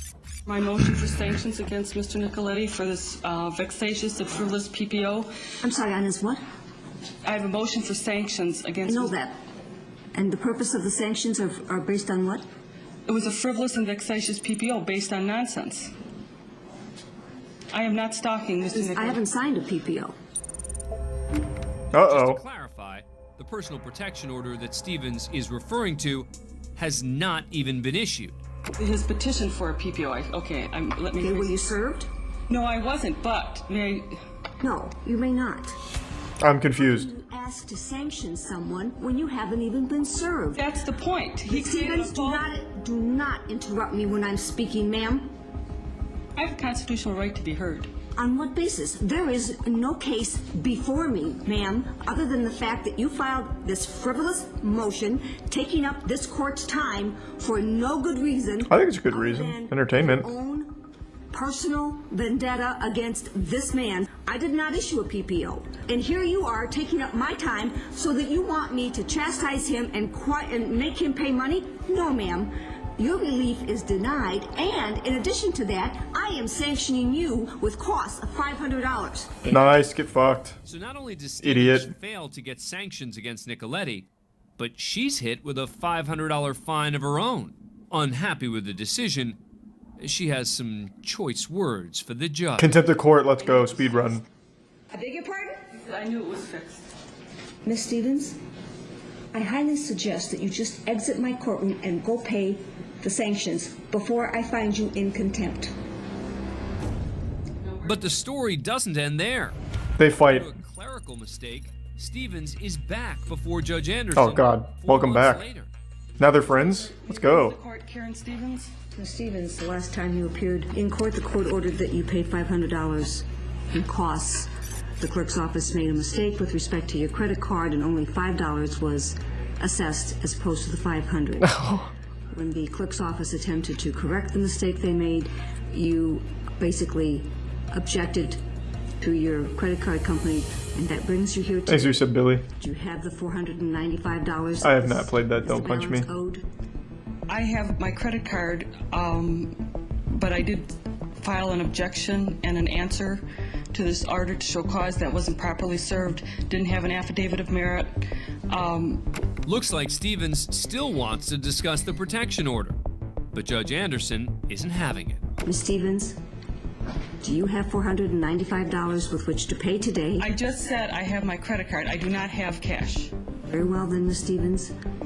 You may go down to the clerk's office, pay $495 forthwith to take care of the $500 that this court assessed you the last time you were here.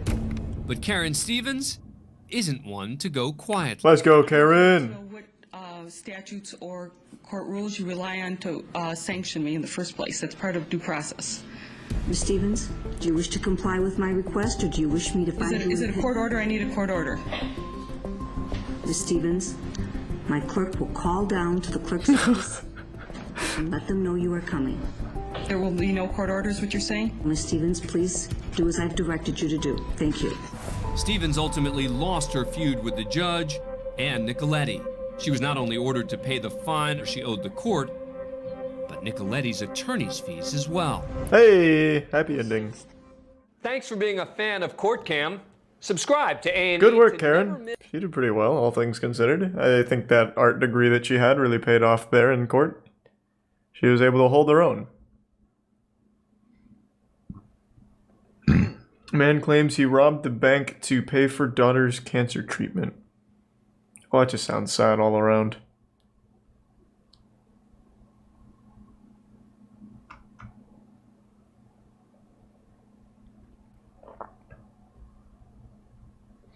Neighbors' messy fight over trash can placement. If parking and Thanks for trash some issues taco can and separately souls. cause friction between neighbors, together, things can get very messy indeed. Like in Toledo, Ohio, where this woman is moving her neighbor's trash cans out of the way. They are blocking the parking spot in front of her house. Her neighbor doesn't think she's done anything wrong. Thanks, Reese, about him.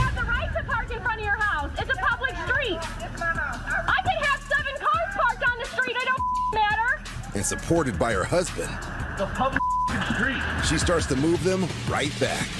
Oh God, it's about to get wild. To be outdone, the woman's friend just wheels them away again.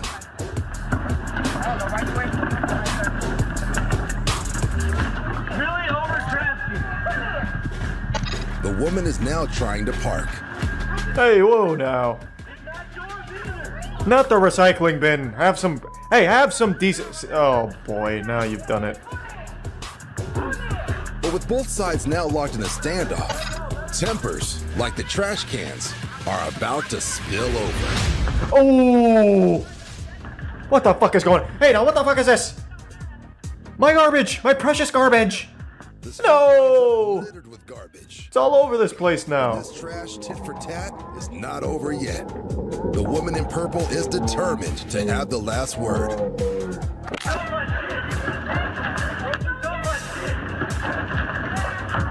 Nice.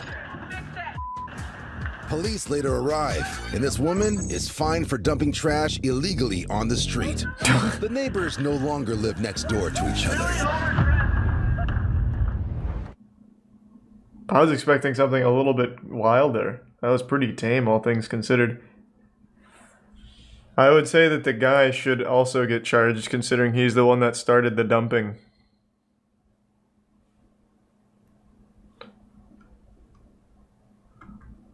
Whew. One that started the dumping.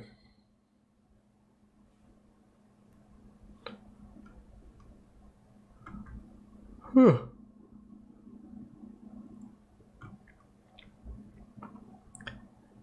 Judge ignores pandemic rules. Oh, we've seen this one. Wait, this is just a straight up re-upload. We've seen that.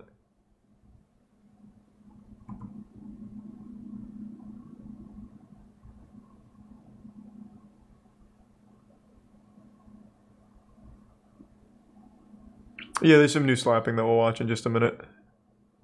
I wanted to catch up here. Angry judge keeps raising sentence. We've also seen this. What the fuck? These are re-uploads.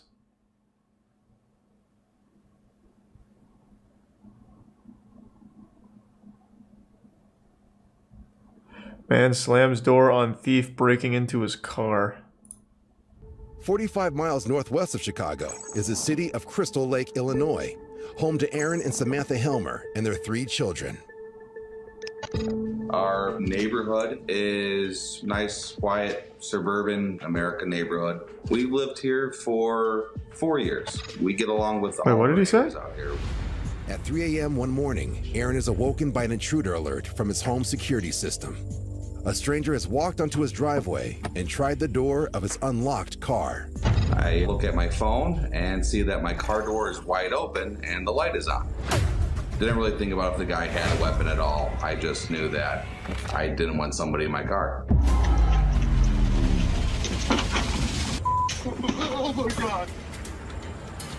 Good work. I slammed the car door shut on him just to kind of stun him because I didn't know what kind of size person he was when I first ran up to him. Oh my God. I'm 260 pounds. I'm a big guy. He was about 120 pounds soaking wet. Drop whatever you have in there, okay? So I pissed on him. Alright. You okay? Yeah, I'm so sorry.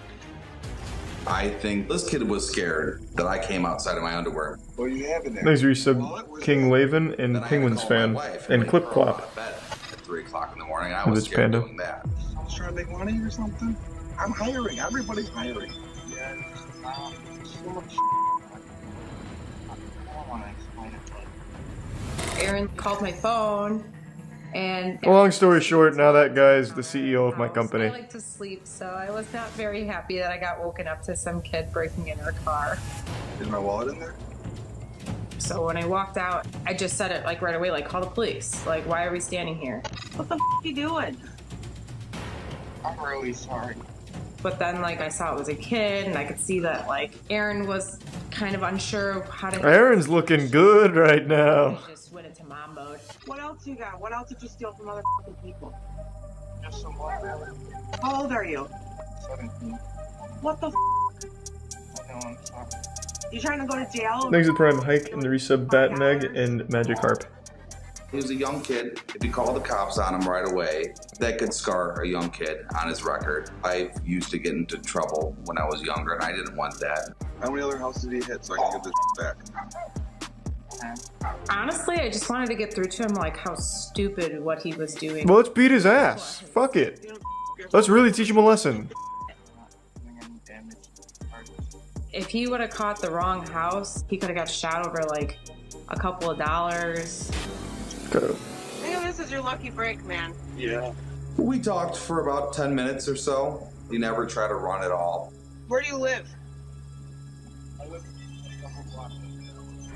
I don't know that he was a neighbor, but I never ran into him before. You still live at home with your parents? Yeah. Where do they think you are? Empty the rest of your pockets. Alright.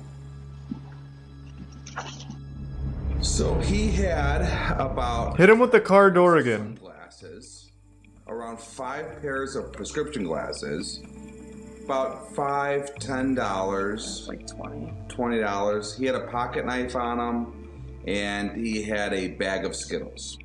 Learn your lesson. Oh, they shook him down. I'm so sorry. Don't apologize to me. Think about it. We let him go before we called the police to come get the things. It's not ours. We wanted to get back to the people that it belongs to.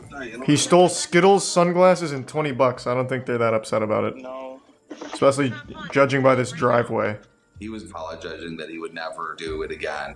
And I think he got away with it once or twice and then realized the severity of it. If he does get caught, what kind of consequences come next? I don't know. I think we made a good team of good cop, bad cop.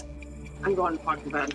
Thanks to Tier 1 Captain Knuckles. Him and his parents would appreciate how the situation was handled. I mean, we still really don't know the full reason of why he was doing what he was doing. So as long as he took something away from it, that's good enough for me. Yeah, you turned his life around, I bet. Thanks to resub Helio.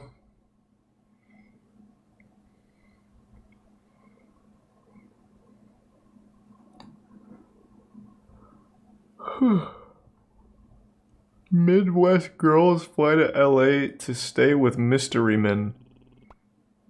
What? What does that even mean? What show is this? Airline? But, congratulations. Good work, ladies.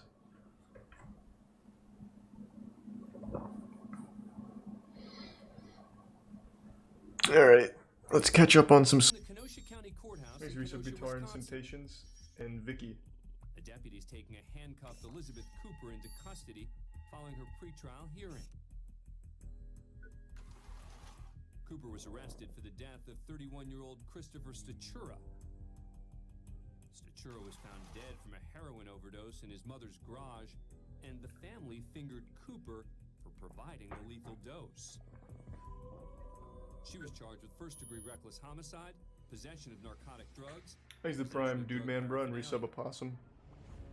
But she's now being taken into custody for violating the conditions. It's simple legal talk. When you finger somebody, it doesn't mean it sexually. Stop. Let's be mature here. Just a few feet away are members of the victim's family. It's standard terminology in court. Fingering and fisting and all of that. Let's not pretend like we don't know what they mean. Wow.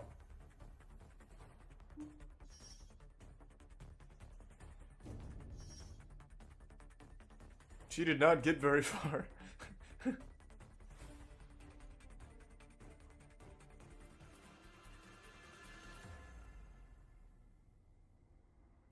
She's already proven handcuffs are inefficient against her. It appears a woman nearby takes a picture of Cooper and the deputy as they wait for the elevator. Then, as he responds to a radio call, Cooper slowly slides her left hand out of the cuff just outside of the deputy's line of sight. How loose were the cuffs?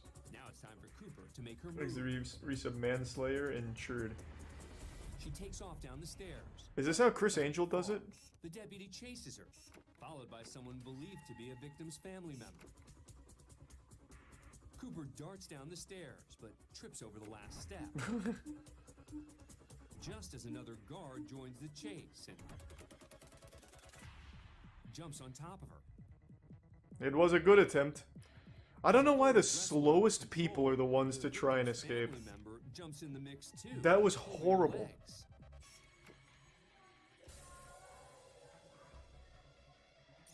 Despite the chaotic scene taking place, this woman just walks right by without missing a step.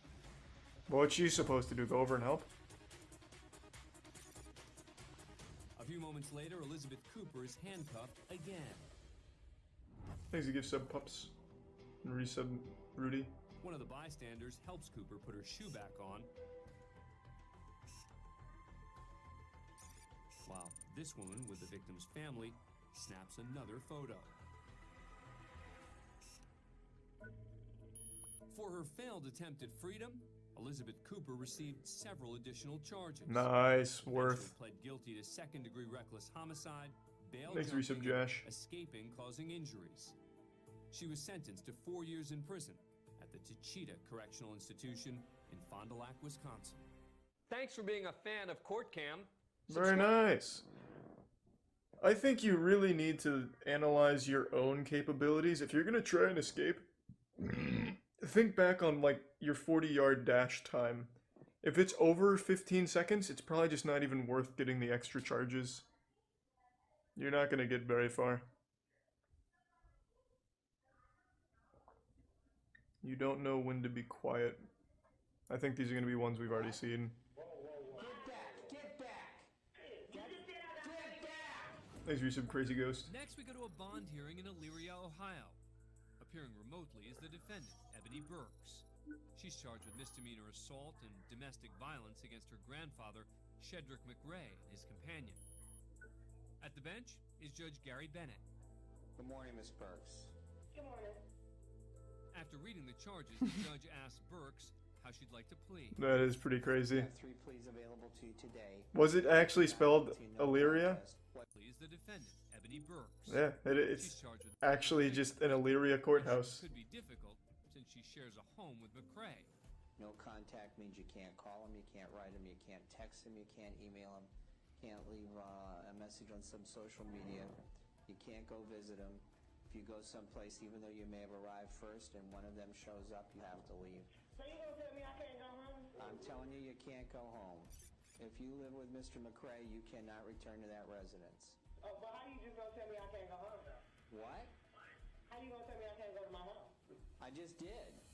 Ooh. Right about now, a lawyer or even a judge might try to de-escalate the situation. But it's clear this is not a Thanks, typical Prime, yeah. bond hearing. How you gonna tell me I can't go to my home? I just did. Well, I bet I do. Well, then you're in contempt, young lady, and you got 30 days. So you're not going. You're not what? Oh. That's another 30 days. That's 60 days. So what? 90 days. So 120 days. Oh God. 180 days. Get off me. Get your hands off me, man. It looks like Wow. Burks may be finished. What else you got to say? Hold on. She's coming back. Nothing. We'll talk in 6 months when you're ready to come back for your case. Damn, she really racked that up. 300 days. You got anything else to say, Miss Burks? That's 300 days. Can he do that? She racked up 300 He just days. did. Burks only ended up serving 88. That's still a lot. It was the longest sentence he's ever imposed for contempt of court. As for her assault and domestic violence charges, She farmed that, yeah. but she was forced to enter a She was fucking farming days in jail there off the judge. It was like a Mario block. Instead of hitting coins, she was hitting new days in jail. Michael Ray, who's facing 4 charges. Oh, we've seen this one. Trespassing and second-degree assault. A bond or a bail hearing is usually a quick proceeding if the defendant is cooperative. Yeah. No, I figure that's just a lesson on what not to do, so you all are good. Next, we're in Las Vegas, Nevada for an arraignment hearing. City versus Joshua Martinez. Joshua Martinez is representing himself. I don't know if we've seen this one because I can't see a fucking thing. Holy shit, this camera quality. It's like everyone's a photo of Bigfoot. What is your plea, sir? Oh my God. Questions before we proceed. I don't understand the nature and cause of the charges. Well, you're charged with driving on a suspended, canceled, or revoked driver's license. How is this in use?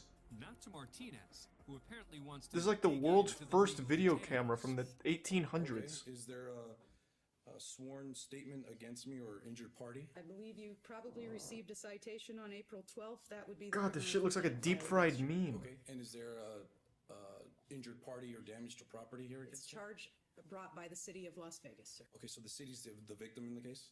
The city is the, yes, Victim? the charging. So they're the victim. Whatever direction Martinez is trying to take things. Amen, lazy boy. Commissioner Thanks for the Dan bits, Gammy, and resub Zazius and prosciutto. What is your plea on If the city is the Mr. if they are the today, victim, Mr. I would like Martinez, to I am in move charge this of to this a federal courtroom, and court. you're going to stop No, it. we are in charge of the courtroom. Oh, he has assumed direct control. People's Court, but the judge is about to show who's actually in charge here. Marshal, would you show Mr. Martinez the inside of our holding tank, please? You're not going to tell me who's in charge of my courtroom, Mr. Martinez. Hey, don't be so selfish, you narcissist. It's our court. That is direct contempt of court. We share it. You are in contempt. Oh, he just passed judgment. Now what? Then about 20 minutes later, he's brought back in to be sentenced for his newly acquired contempt of court charge. Okay, Mr. Martinez, since you have informed me that I am in contempt of court and that you are... I've decided to resign as a judge. I'm going to go ahead and sentence you today to direct contempt of court. I will give you an opportunity to apologize if you choose to do so, and behave in a manner that I consider appropriate for a court. Would you like to do that today, Mr. Martinez? What would I be It is a apologizing? yes or a no question. What would I be apologizing For for? your direct contempt of Oh, court, he's still sir. going? All I was asking was legal questions, ma'am. The teacher called out the I'm going douchebag. to ask you the question one more time. Did you wish to apologize and proceed in a manner I consider appropriate in this courtroom or not? Okay. Direct contempt. I'm going to sentence him to 15 days in jail. Okay, thank you. All right, have fun. Bye, man. Sixth Amendment grants me that. Sir, I would suggest you stop speaking now. You can't. That goes against the First Amendment. His original charge of driving without a license. Unreal. Dismissed. He should be the judge. Next, we go to the Clark County Superior Court in Vancouver, Washington, for the sentencing of Matthew Hastings. He's been convicted of 4 counts of attempted murder and 2 counts of second-degree assault. Hastings shot and seriously wounded Corporal Chris LeBlanc during a 20-hour standoff with Vancouver police. Have we seen this The trial one? judge is John Woolley, and the maximum sentence I think we've seen this. is 120 years behind bars. Nice. I don't remember At it though. first, I'm gonna let it things ride. appear to be civil. Mr. Hastings, is there anything you wish to say, sir? God, this camera quality is so fucking bad. Look at this shit. How is this acceptable? God, it looks like this is DB Cooper back here. God damn. Can we upgrade these fucking cameras at least for TV? Oh my god. It's horrible. Things quickly take a turn. Mr. Hastings, did you graduate from high school, sir? No. Hey, let me give you a little thumbnail sketch of the American system of government. Mr. Hastings, don't press your luck with me, son. Don't press your luck with me. Or what? You gonna sentence me? Is that what you gonna do? You know what, Mr. Hastings? Yeah, I remember this now. I do remember this. Let me tell you why. I don't really want to care why. Just get on with You shut your damn mouth, sir. Oh, I'm not gonna shut my mouth. Next time, I'm gonna have you gagged. You're gonna be gagged, huh? You're right, I am. Have me gagged. Mr. Hastings, based upon your conduct in this court, your conduct in the Is the case, resub I am Ashty? accepting the state's recommendation. Good. Thank you. I'll take another. Mr. Hastings is in contempt of court at this point, Counselor. May I see the attorneys back in chambers for a moment, please? Perhaps with the judge out of the room, Hastings would cool off. Oh, sorry to hear that, Tori. Hope you feel He's better not soon. through, because he's just noticed a few of his arresting officers in the back of the courtroom. Now they're in Hastings' crosshairs. Piece of You're a failure. And your little partner allegedly got shot. The court officer steps over in case things escalate. Oh, you wanted to convict me. Bitch. You'll want me out there on the streets. Stay seated. After a few minutes, Judge Woolley returns to the courtroom. For the record, Mr. Hastings, I see no reason not to stick with the decision I made. Absolutely. I'm thankful for that, Your Honor. That's great. You're wasting your time with me now, Mr. Hastings. I know how to handle a guy like you. The only thing I can say to you on behalf of all the citizens of this community, bye-bye. Bye-bye. I remember him saying that. That's his catchbury. Bye-bye. Is that it? Bye-bye. Words? Bye-bye? Bye-bye. These police officers Fucking have been told by dunked. me that they're not to react. Oh, really? Mr. Buckley, you want me to make this police rack? Is that what you're saying? Of course, Your Honor. What?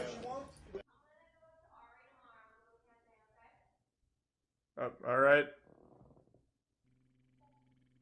Mr. Hastings, good back sub, Trey. in his chair And the bits, until we Jesse. are concluded.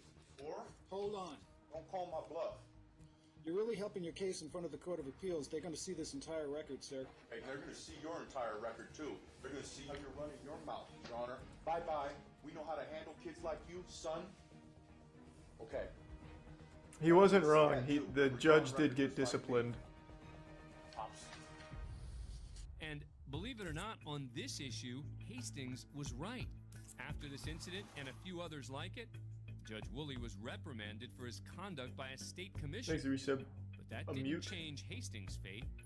He's still got the maximum sentence and is currently serving There's a big 120 chili. years in a state prison. We're at a bond hearing at the Miami-Dade Circuit Court in Florida. Have we seen this one? Where Judge Jorge Rodriguez Chomat attends to the next defendant, who's charged with possession of drugs. Morning, Soto. You're being charged with possession of Xanax. B-A-R-S. I don't know what that is. What is that? Xanax bars. That's how they're referred to. Xanax bars.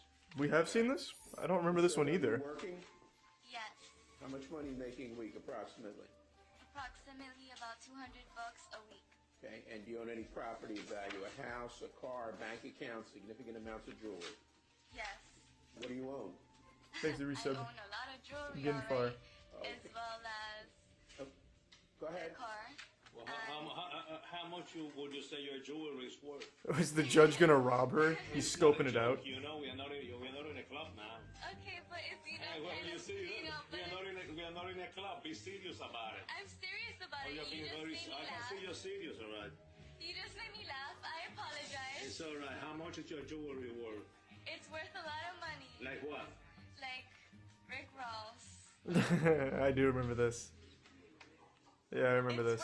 Ma'am, Money. have you had any kind of drugs in the last 24 hours? No. Actually, no. Actually, no. Judge, make it easy for the court, respectfully. I would set the appointment at this time. No, I'm going to appoint you because you own a lot of substantial amounts of jewelry. Thanks to the resub You can go and sell Conjuring. your jewelry for a private attorney. What is your standard bond? It should be, Ain't going to be no PTS. okay, 5,000 on count one, and then the rest should be ROR. Thanks, Risa Bodum. The judge is now determining the amount of Soto's bond. Count 1 would be 5,000 probable cause found. Count 2 would be ROR.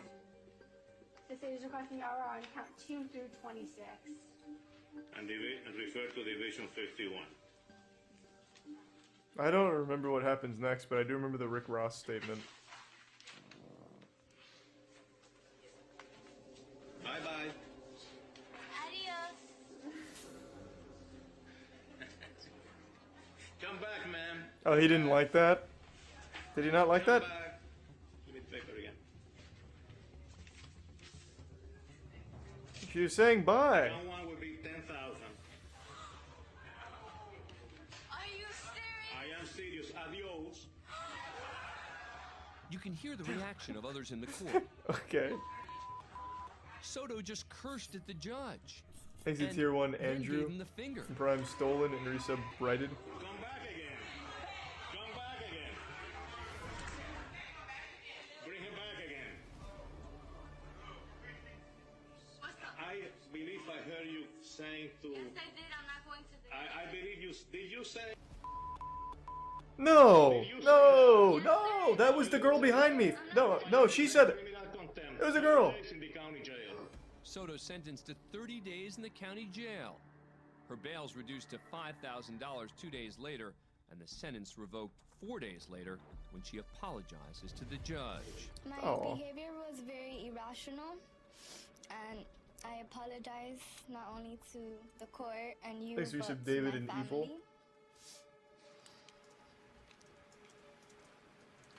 Your brother was at E3? That sounds cool for it. I can check it out. Don't cry, I'm not a monster.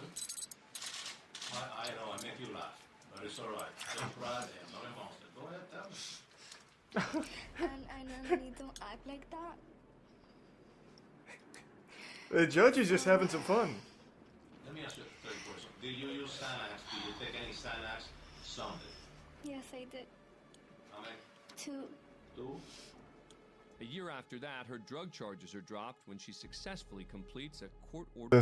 Earlier in the year, the Supreme Court of Ohio came up with what I believe to be the stupidest ruling ever put into the books that runs counter to common sense and is an insult to human intelligence. They ruled that boneless wings have nothing to do with whether or not there's a bone in the wing. It's a cooking technique. So boneless wings can have bones in them, and the onus is on the gluttonous eaters to expect that there might be bones in their boneless wings. It is one of the weirdest cases I've ever learned about, and it is so deep and so messy. So we got the brightest minds in Florida together again for a think tank, a little roundtable discussion going over this today. How do you feel about justice? I'm lukewarm. Okay, well, let's throw the word Supreme Justice, as in the Supreme Court of Ohio. They upheld the previous ruling that boneless wings have nothing to do with the bones in the wings. It is simply a cooking method.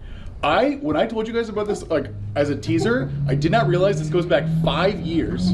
Some guy got a bone stuck in his throat. It goes back more than 5 years. Over an inch long, and went to the court and was like, please help me. And they're like, yeah, dude, sorry. Boneless doesn't mean no bones. And he's like, help, I need bigger courts.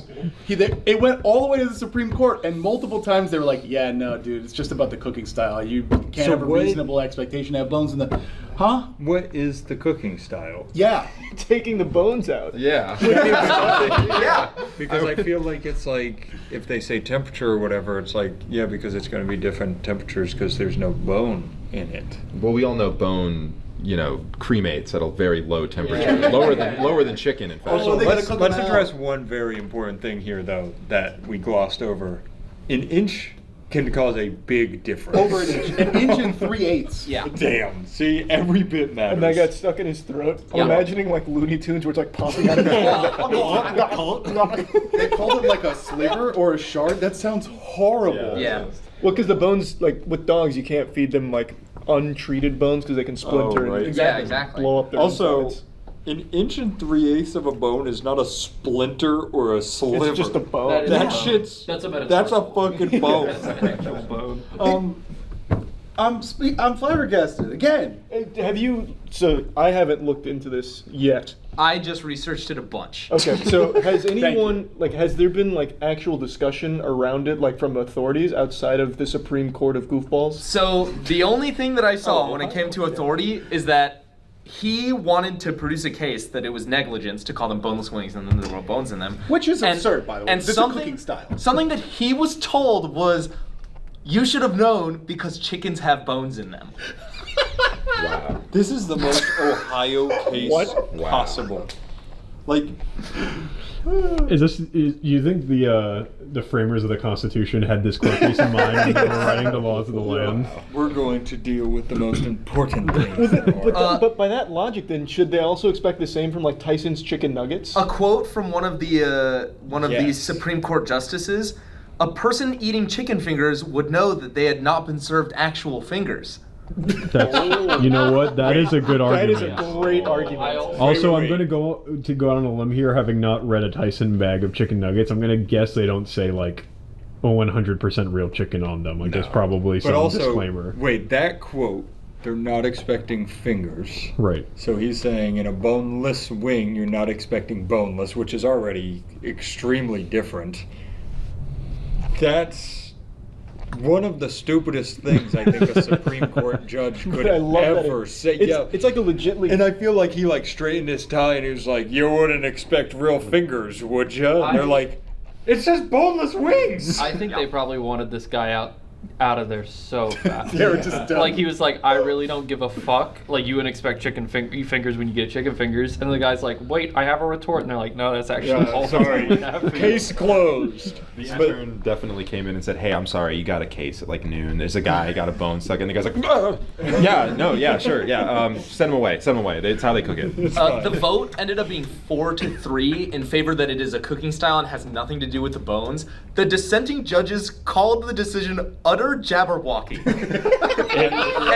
and said jurors likely have eaten boneless wings and have fed boneless wings to their children, expecting them to have no bones in them. Well, and when a judge says utter jabberwocky, you don't expect the jabberwockies to show up. That's what I'm saying. Utter jabberwocky. Maybe this is like an anti-literal era when you just say things and they don't have to mean anything anymore and you're good. Like, you're just good. Brother, that's the world we live in now. I'm familiar with that. I have one devil's advocate I can play. Oh, God, here we go. How many times have you ordered boneless wings and they're actually breaded like a bone-in wing? Oh, like flats, you mean? Oh, yeah. Like a wing you get, even if it's fried, it doesn't have like that puffy like sort heavy- of crust. Yeah, Heavy like a breading. chicken nugget. Yeah. Than anything. The official decision on the cooking style: the meat is cut into a wing-sized shape, dipped in bread or batter concoction, and deep fried.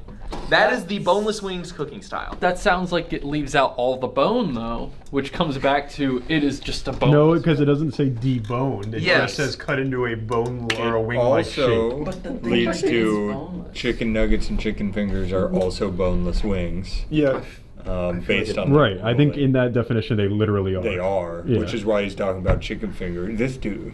Dude, a quote from the original trial: "Common sense dictated the presence of bone fragments in meat dishes." No, it didn't. No, it didn't. He's lying. It doesn't. That's When it just- says boneless. That is wrong, because if I like get a Philly cheesesteak, I'm not checking for bones. Yeah, Hey, exactly. Philly might be in it. If though. That's true. By these metrics, all meat should have a An chance assumption of of bone. Like if Yeah. I go and I get a fillet and there's a bone in it, I think that's like, what they're saying, is that there is a reasonable expectation that But there that's- could be a bone in I there. think it extends to everything, though. Like, because if you buy a gluten-free bread and there happens to be gluten, I mean, it's bread. There should be an assumption of Yeah, there's an assumption of risk. You got so you bread. just disregard what it says it isn't. What if I'm allergic to bones?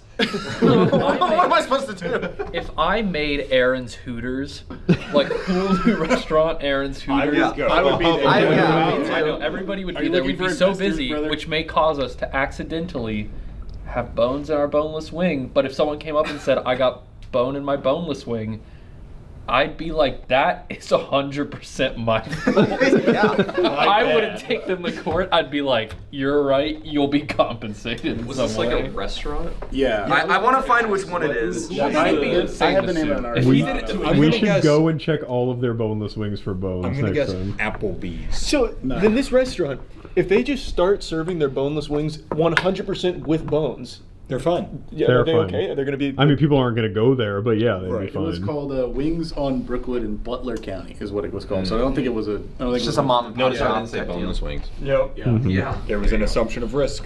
Assumption of bones. Also, Charlie made a great point at the very beginning, which, I mean, technically, the Supreme Court is right. It is a different cooking method, because the cooking method is taking the bone out.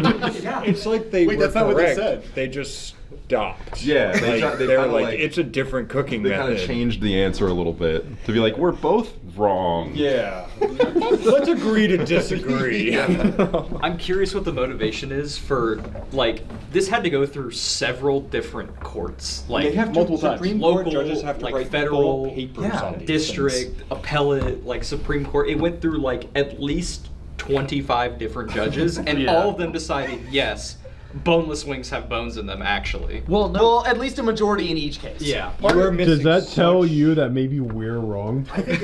Well, we're leaving out such a big fact. All of these courts were in Ohio. Yeah. Yeah. I think. What are you trying to say? It says more that there's a systemic problem, right? If even court judges are afraid to stand up to Big Chicken, Big Chicken. because they're afraid of like standing up against there potentially being a bone in their chicken, there needs to be a change. This makes me want to go to Ohio and track the Supreme Court, like know their walking paths, and then gank them on the street and be like, "Do boneless chicken wings have bones in them?" And they'd be like, "What? No!" And I'd be like, "Ah, gotcha!" And then run away. That's the thing. I feel like if you asked them, Yes. do boneless wings have bones? That's what one of the dissenting judges said in there. Yeah. So who's lobbying this? Yeah, that's what I'm saying. Like, it legitimately has to be corruption. Well, surely. the thing is that guy could have sued, and one of the judges is like, no, it's a different cooking style, and it's like, well, no, I'm going to appeal this. And then 23 judges agreed with him, and the other guy was like, I'm appealing this decision 23 times. So here's And then the Supreme Court's like, no, that first guy. here's my devil's advocate, and not really. It's just kind of like a half-baked thought. Maybe you guys will say something about it. The only reason that the chicken fingers comment makes sense is because they always think about precedent.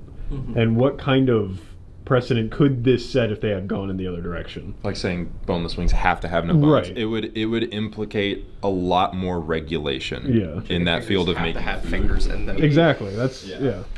There's a. But I feel like that regulation though is already there. Like I don't know many people that get a boneless wing and like, Yeah. immediately get like a fucking bone in it. But I could almost. Like- I can't guarantee, but I feel like if it's packaged like kind of like the Tyson. I looked nuggets, at the Tyson, by the way. It says 100% natural, and they it just has might have breaded to chicken. have something on it that says, like, there might be a bone in this somewhere. That might have to do with one of the things that they use to kind of determine the legality of this, called the foreign natural test, whether something would be present in that product in any stage of its creation, or if it's foreign. Like a piece of glass would be foreign. Yeah. Or like a chicken bone would, I guess, be natural in the chicken of the boneless wing variety. I can't even. It would, but it would be because it came from a chicken. But like coming from the organism that you're eating, that pufferfish that people eat, Yeah. right? Food. You have to have it prepared a specific way. To You get, should like, have a reasonable expectation to be dead. You do, though. That's what I'm saying. If they started making the pufferfish and they were like, this is poisonless pufferfish. It is something that comes from the pufferfish, but it is being advertised as we took it out. Like 100% we took it out. If someone eats it and they get poisoned, I feel like that's... But here's what I don't know, and I'm genuinely asking this question. If someone eats fugu and they do get poisoned, is the chef liable? Probably not. It's probably on the consumer for taking that risk, right? I think most places fugu is like a back alley kind of thing. I don't think. Well, it's legal. it's It's legal in other countries, just not here. It's a high-end dish from what But I I think remember. you have to like sign some sort of waiver. I remember reading Sign that. away. I think the chef Which needs to have removes like a liability license. from the chef. Yeah, exactly. Well, I get what we're saying here now is solve this all. You should have to sign a waiver to get boneless wings. Just eat food. Like, any place you go to. Can you imagine he goes up to the counter, the cashier just turns around, smacks a big sign that says bones may be in boneless wings? Yeah. It's just like, So Might have bones. They just slap. yeah. slap We them. are doing opposite science because in science you look at the data and you try and draw a conclusion. We have the conclusion: boneless wings should not have bones in them, and now we need to see what we need to do to make sure that that is truth. Yeah. Right? Like. Oh, he's doing it. Finally. Are you drawing a wing? Is it? No, it's a chicken. It's definitely a chicken. I literally can't see that at all. Here, wait, I'm It's also against the black background. There we go. Now I can. Oh, yeah, that's so- Well, also the marker is just kind of. Huh. That's a damn good This chicken. is excellent. This is a really Do you good think chicken. a chicken is standing with bones or without bones? Well, this is Depends on if Is you're it eating it or bones in not. there or Matt, no you should bones? get that as a tattoo. Alright, we're done if you want Wait, one here's final like a shot. zoom in bone. Wow, that marker is so light I cannot see it at all. Yeah, it's a bird. It's a bird. Make sure you include that it's hollow. That makes sense. Oh, the bones are hollow. Yeah. That's also a great point too. We need to take that into account. The hollow bones. That's true. Would this not like implicate a nationwide health crisis if bones start appearing in boneless chicken? Yeah, right? So weird. It's wildly dangerous. You're giving so much to like Tyson and big corporations that are just going to be like, well, fuck it. Do you I'm gonna think slip this a was couple a- bones in. And that's what I'm saying. It comes back to regulation. I feel like if they set a precedent of like there cannot be like you can be sued if there's a bone found in your chicken. Like set the bar for that. So much more money has to be spent on regulation in big That's true. chicken. Then they don't have to be as strict with making sure the bones are gone. They can just leave them in and be like the dude in Ohio's like, hey, well. Well, Right, I you knew. even read that he cut them into 2 or 3 pieces before he ate it. So like he cut them and Well, now- still. Okay, Now now this guy might be I am insane. more leaning like this guy's just an idiot. That's why they went against it. They were like, Yeah. "You do what to your boneless I- wings?" if you They were just like, threw "Man, all you of can the- fucking have bones in there, man. You We don't scarf give a that fat shit." baby down. Yeah. You're good. Through but- all of that, That's I'm like, wild. how did you swallow an inch-long piece? I think he did that It on was purpose. It was a He sliver. must have. The story. I mean, I think Do that we have video evidence? Yeah, of we need him video. eating We need these the monsters? CCTV. Can you imagine Yeah. we watch him pull out a bone and yeah, right. We find him with a fucking inch-long bone in his pocket, like a pocket, like a little gap right there, and we're like, haha, we got him. Do you think that they were sending the Tyson hitman to like all of the Supreme Justice's house, being like, "I'm the chicken man. You will not go through with the boneless order," and they were like, bones are "Okay, allowed in okay." boneless Black wings. gloves, Yeah. briefcase. Yeah, He's like, do you mind if I come in? Yeah. 840 chicken. Yeah, he's opens it up. What is this? And he's like, that's a wing. And he's like, this is a boneless wing. Do you see the deep fry? It's boneless now. Do you They're know all how- boneless. Do you know how I cooked this? Do you want to be boneless? I'll debone you. I want to look up like a Twitter discussion on it now because I bet there's so many people like actual brain dead people going like, well, actually, I always knew there was bones in boneless chicken. Ever since I saw those fucking chemtrails. It's everybody. It's fascinating too because like from a professional kitchen standpoint, I'm sure a lot of restaurants like Applebee's and Chili's just get them kind of shipped in like already pre-meal. But if it's like a mom and pop place, there's a chance they get real wings and debone them there and then cook them. Nothing's real anymore. They just drop ship them. Yeah, that's true. I'm looking at boneless wing Wikipedia. Boneless wing Wikipedia, That's right? pretty good history of the boneless wing. Yeah.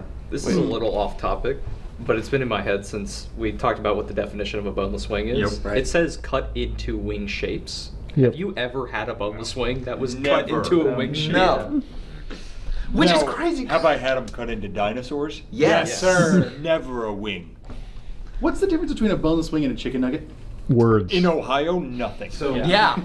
Or chicken You have nugget? in Ohio the bones. Yeah. It's the bones, literally. So you have the chicken tender. Chase, you need a different marker, brother. Okay. I'll use the I brown. literally can't see that. How about that? I don't think I don't think anyone will If you care. use a dark marker instead Here. against the white wall, maybe. Chase, use one of the ones down at the little whiteboards. That one. You might also be able to turn it against that wall for better. Oh yeah. I was Anything trying to that's see got if a we could draw white, against just the do it. white. Yeah, just do it right there. Okay, well that's important because then we can draw on Shrek and you never know. Yeah. So boneless may That's better. refer to meat sold without the bones. tender.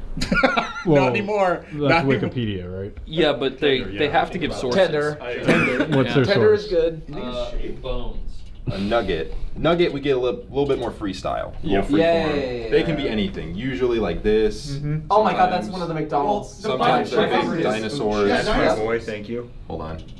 Also, Okay. are they Dino Nuggets or Dino Nugs? I've seen the different. Nuggies. According to the Nuggies. Supreme Court, they might be dino wings from now They on. could Yeah, be that's what I'm saying. No, they're dino boneless wings. But a wing a boneless wing is usually sometimes a combination of these two. Right. The shape Right? is amorphous. Like it's like it'll just go wherever it wants, but it's got the elongation of a tender from some time. I would say a boneless Also, wing there's- is normally has more depth to it. Like a It's like a ball. tender and a nugget are more flat. Like I the agree. boneless wing introduces a new axis. See, what my mind says when I see a basket of chicken is that if it is not a flat and if it is not a drumstick, then likely it is not a boned chicken, because I would not pick it up and immediately toss it into my mouth. If you order boneless wings from like Domino's or other like chain places, they just come out as like circles.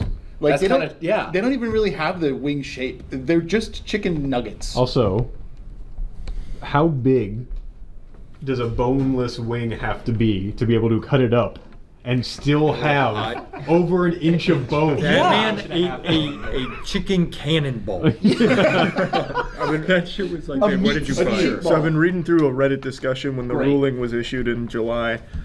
We're in the minority here. What? Oh, wow. Yeah, most people on Reddit are siding with the decision from the court. They're our brightest minds. What's their reasoning here? Wait, I want to hear why. So They, you can they go to also any- are boneless. You can go to any of these, but like Yeah, it's they're all very spineless. Reddit coded. They're You seem to misunderstand the ruling completely. It's actually quite contentious.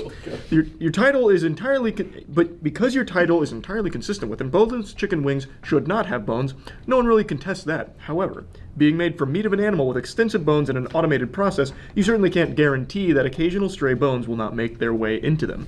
And no sane human who understands anything about how meat works should make the assumption that there's no way they could possibly contain stray bone fragments. That's just stupidity of a high degree. No one receiving a boneless chicken breast should necessarily expect there to be bones in them. They shouldn't have bones by any sensible by any sensible semantics, but occasionally they do, because chicken breasts are taken off of bones. He put a bunch of ellipses. Maybe I'm a Redditor, having never actually really used the website. I agree. I do genuinely agree, although minus the word like expect. Yeah. I think guarantee is a better word. Well, yeah, so because the I don't whole- think you can guarantee, because in theory, yes, there is a chance that bones go in. It cannot be guaranteed, but it should be so close to guaranteed that if I go to court over it, I'm correct. It should be ruled in your favor that, you had a boneless wing with a bone in it. Yes. It's a risk that can happen, but it shouldn't happen. Yes. They fucked up by the bone being in there. It's not. The onus is not on me to be like, that's fine, I knew that was going to happen. If I get on roller coaster and they're like, there's a chance you'll die on roller coaster, it's like, I guess, but I would hope, really hope not. Yeah. It should be so fractional that I should not even have to think about it. That's true. You think if you get on a roller coaster and you fucking drop off and die, entirely the roller coaster's fault. Yep. And then your dad goes to court. Do you think they say, "Oh, well, you got on the roller coaster, so there's a genuine expectation"? Let's say this first. To be fair, Stu's wiping the floor with it.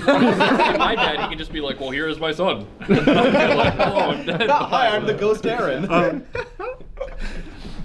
But yeah, if you're in Ohio and you sue whatever shit ass theme park they have there, you're gonna be like, he was going 70 miles per hour. He should have known it was bad. But this is about manufacturing a thing that is consumed. Like, let's assume you're getting anything with chemicals, like medicine, right? And you have a reasonable expectation that it's just accidentally like poison. Yeah. And you die. That's not right.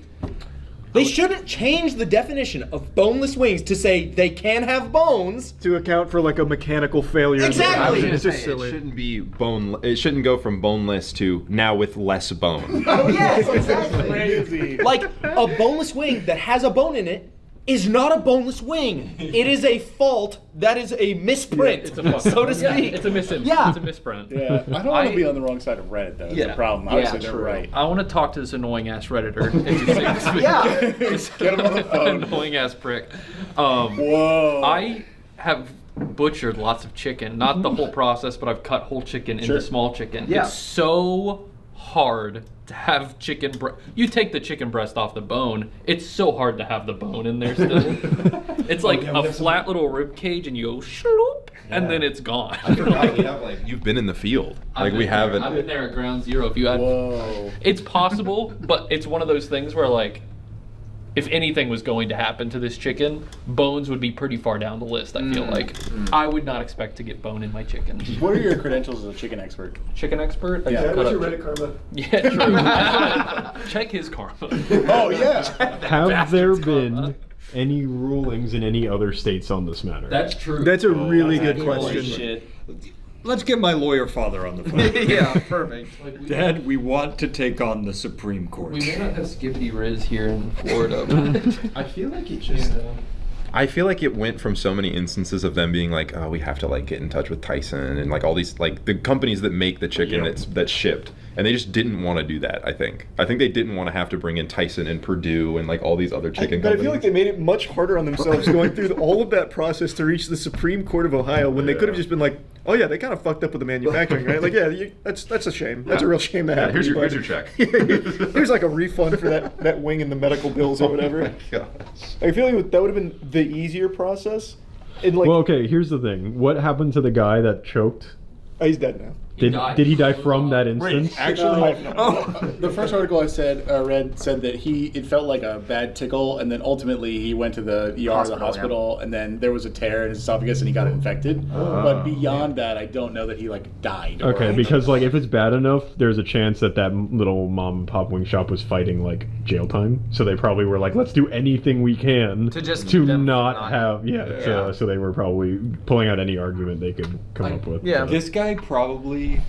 Can you imagine being him though, where you're like, they're not helping, they're not paying my medical fees. Yeah. I'm going to take this to court, and then step after step, he's just like, what? Yeah. What? I thought this was so clear. They are called boneless. I cannot imagine that man's mindset of the world around him after losing that case. Yeah, I know. Like He's turning to his The whole world against him. Yeah, he's like, what? I was supposed to know that was happening.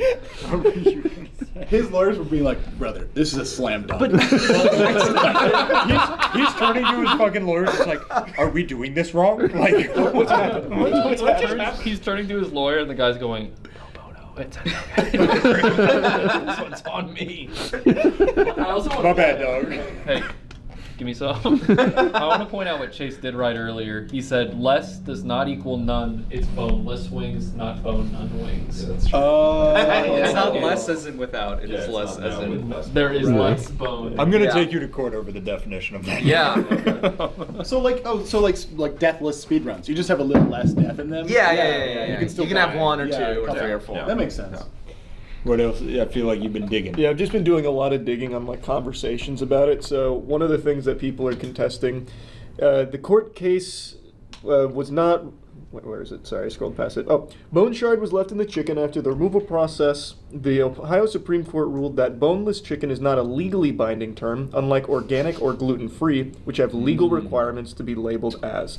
So he can't sue for the presence of a left-behind bone that hurt him. But then he says, frankly, I think he should be able to. Yeah, I agree. I do get the part now where he says the organic thing. There is no FDA regulated bone. Yeah, but that kind of stuff comes up from precedent. Like someone said precedent. I was gonna say this is where like, that would have come from.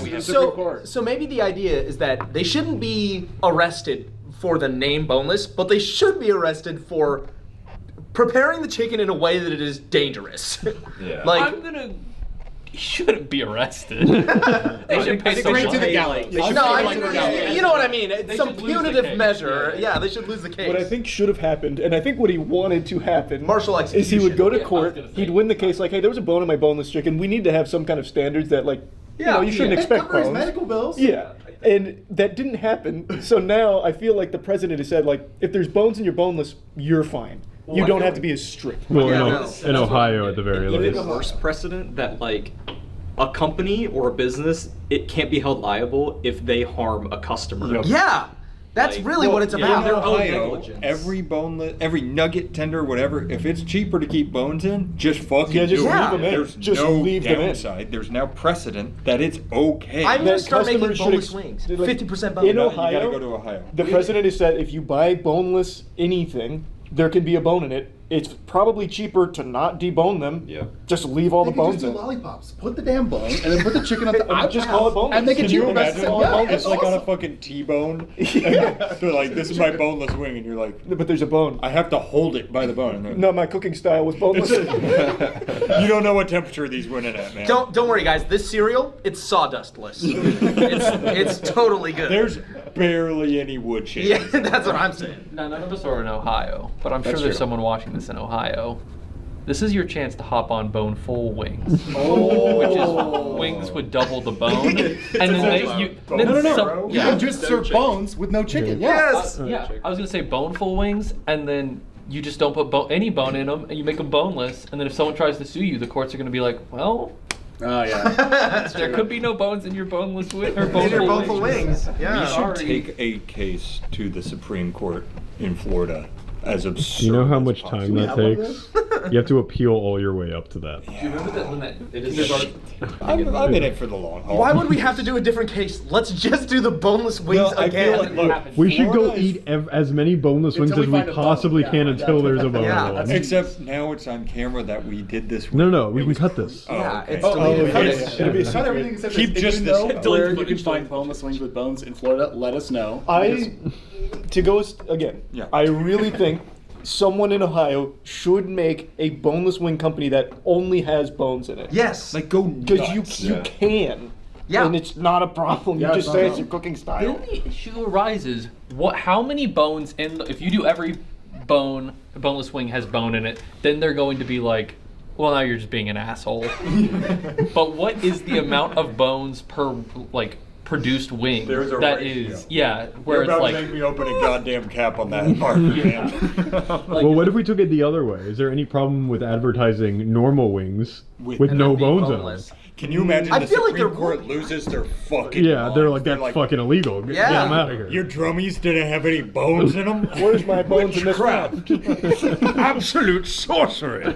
I also picture the Supreme Court talking like that. Gray beards, monocles, top hats. There was a I think that maybe the chicken should, like, when it says boneless chicken, there shouldn't be a bone. stupid? I think we are the gods. Oh my god! We don't play with such forces. You think everybody's perfect, don't you? someone make boner wings. Even more bone than the previous bone. Sir, my chicken tender is erect. You wouldn't eat a boner chicken and expect it to have a boner, would you? So true. You wouldn't eat a boner chicken and expect it to call you back the next day. And that's the final line of the video. 10 hours ago, there's an update to the case. I'm trying to see what the They know update we're is. on their tail. Holy shit. The Supreme Court's like, no. He appealed it to the actual Supreme Court. So this is actually, you guys undersold this. So in the following days, he experienced a fever, unable to keep food down, went to the emergency room. They discovered a 5-centimeter chicken bone in his esophagus, multiple surgeries, weeks in the hospital, prolonged use of an oxygen tank. He was left with lasting heart and lung damage and partially paralyzed diaphragm. What the? None of this was on the government website, by the way. Yeah, they probably didn't want Yeah, us because to they know. don't want that out. That's the whole thing about his fucking argument. That makes no sense. You wouldn't expect chicken fingers to be fingers. And I wouldn't expect my boneless wings to be bones. Okay, but to be fair, if Sorry. you're getting chicken tenders, I'll wrap quick, and they just grind up everything, there's probably chicken fingers in it. That's Yeah, true. All good those point. chicken So fingers. I feel like you. I feel so bad for this guy. After this happened to him, he had to retire from his job. He had to quit hockey. He played hockey for like 50 years. He coached the team. He had to quit everything because his health just took a huge nosedive. And he said like the main thing he was looking for was just like to keep people safe because like makes this is an easy sense. ruling. It Yeah. should be a slam dunk And ruling. We're on the other side of this guy? What? Well, this guy lived We're a on this fulfill- guy's side. There shouldn't be bones in the damn wings. Yeah. In fairness, this guy lived a fulfilling life, and all the Redditors are really bad. Super true. Sorry, continue. It's just so. And one thing he said that I think is it's something we've said too. The ability to stand in front of a jury and say, "Who expects this in their boneless wings? Raise your hand." They never got the chance, saying, "We never got the chance." He wanted to raise the specimen jar with the bone in it. Like it's very He wanted to clear. show it off, If you yeah. ask anybody, do you expect bones in a boneless wing?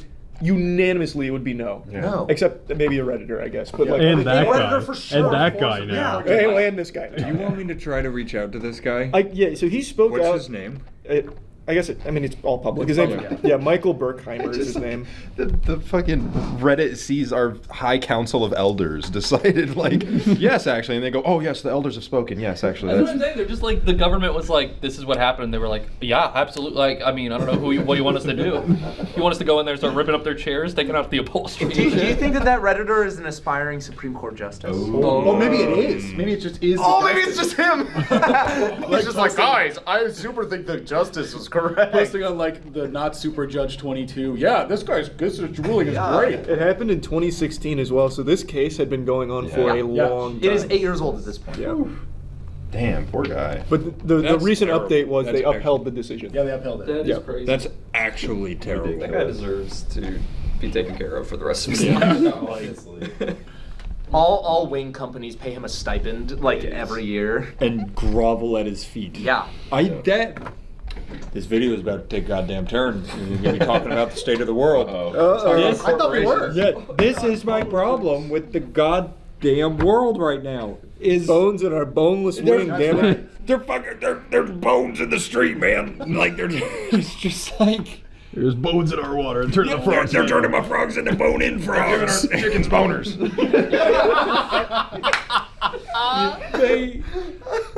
It's an just actual argument corporate people do with greed.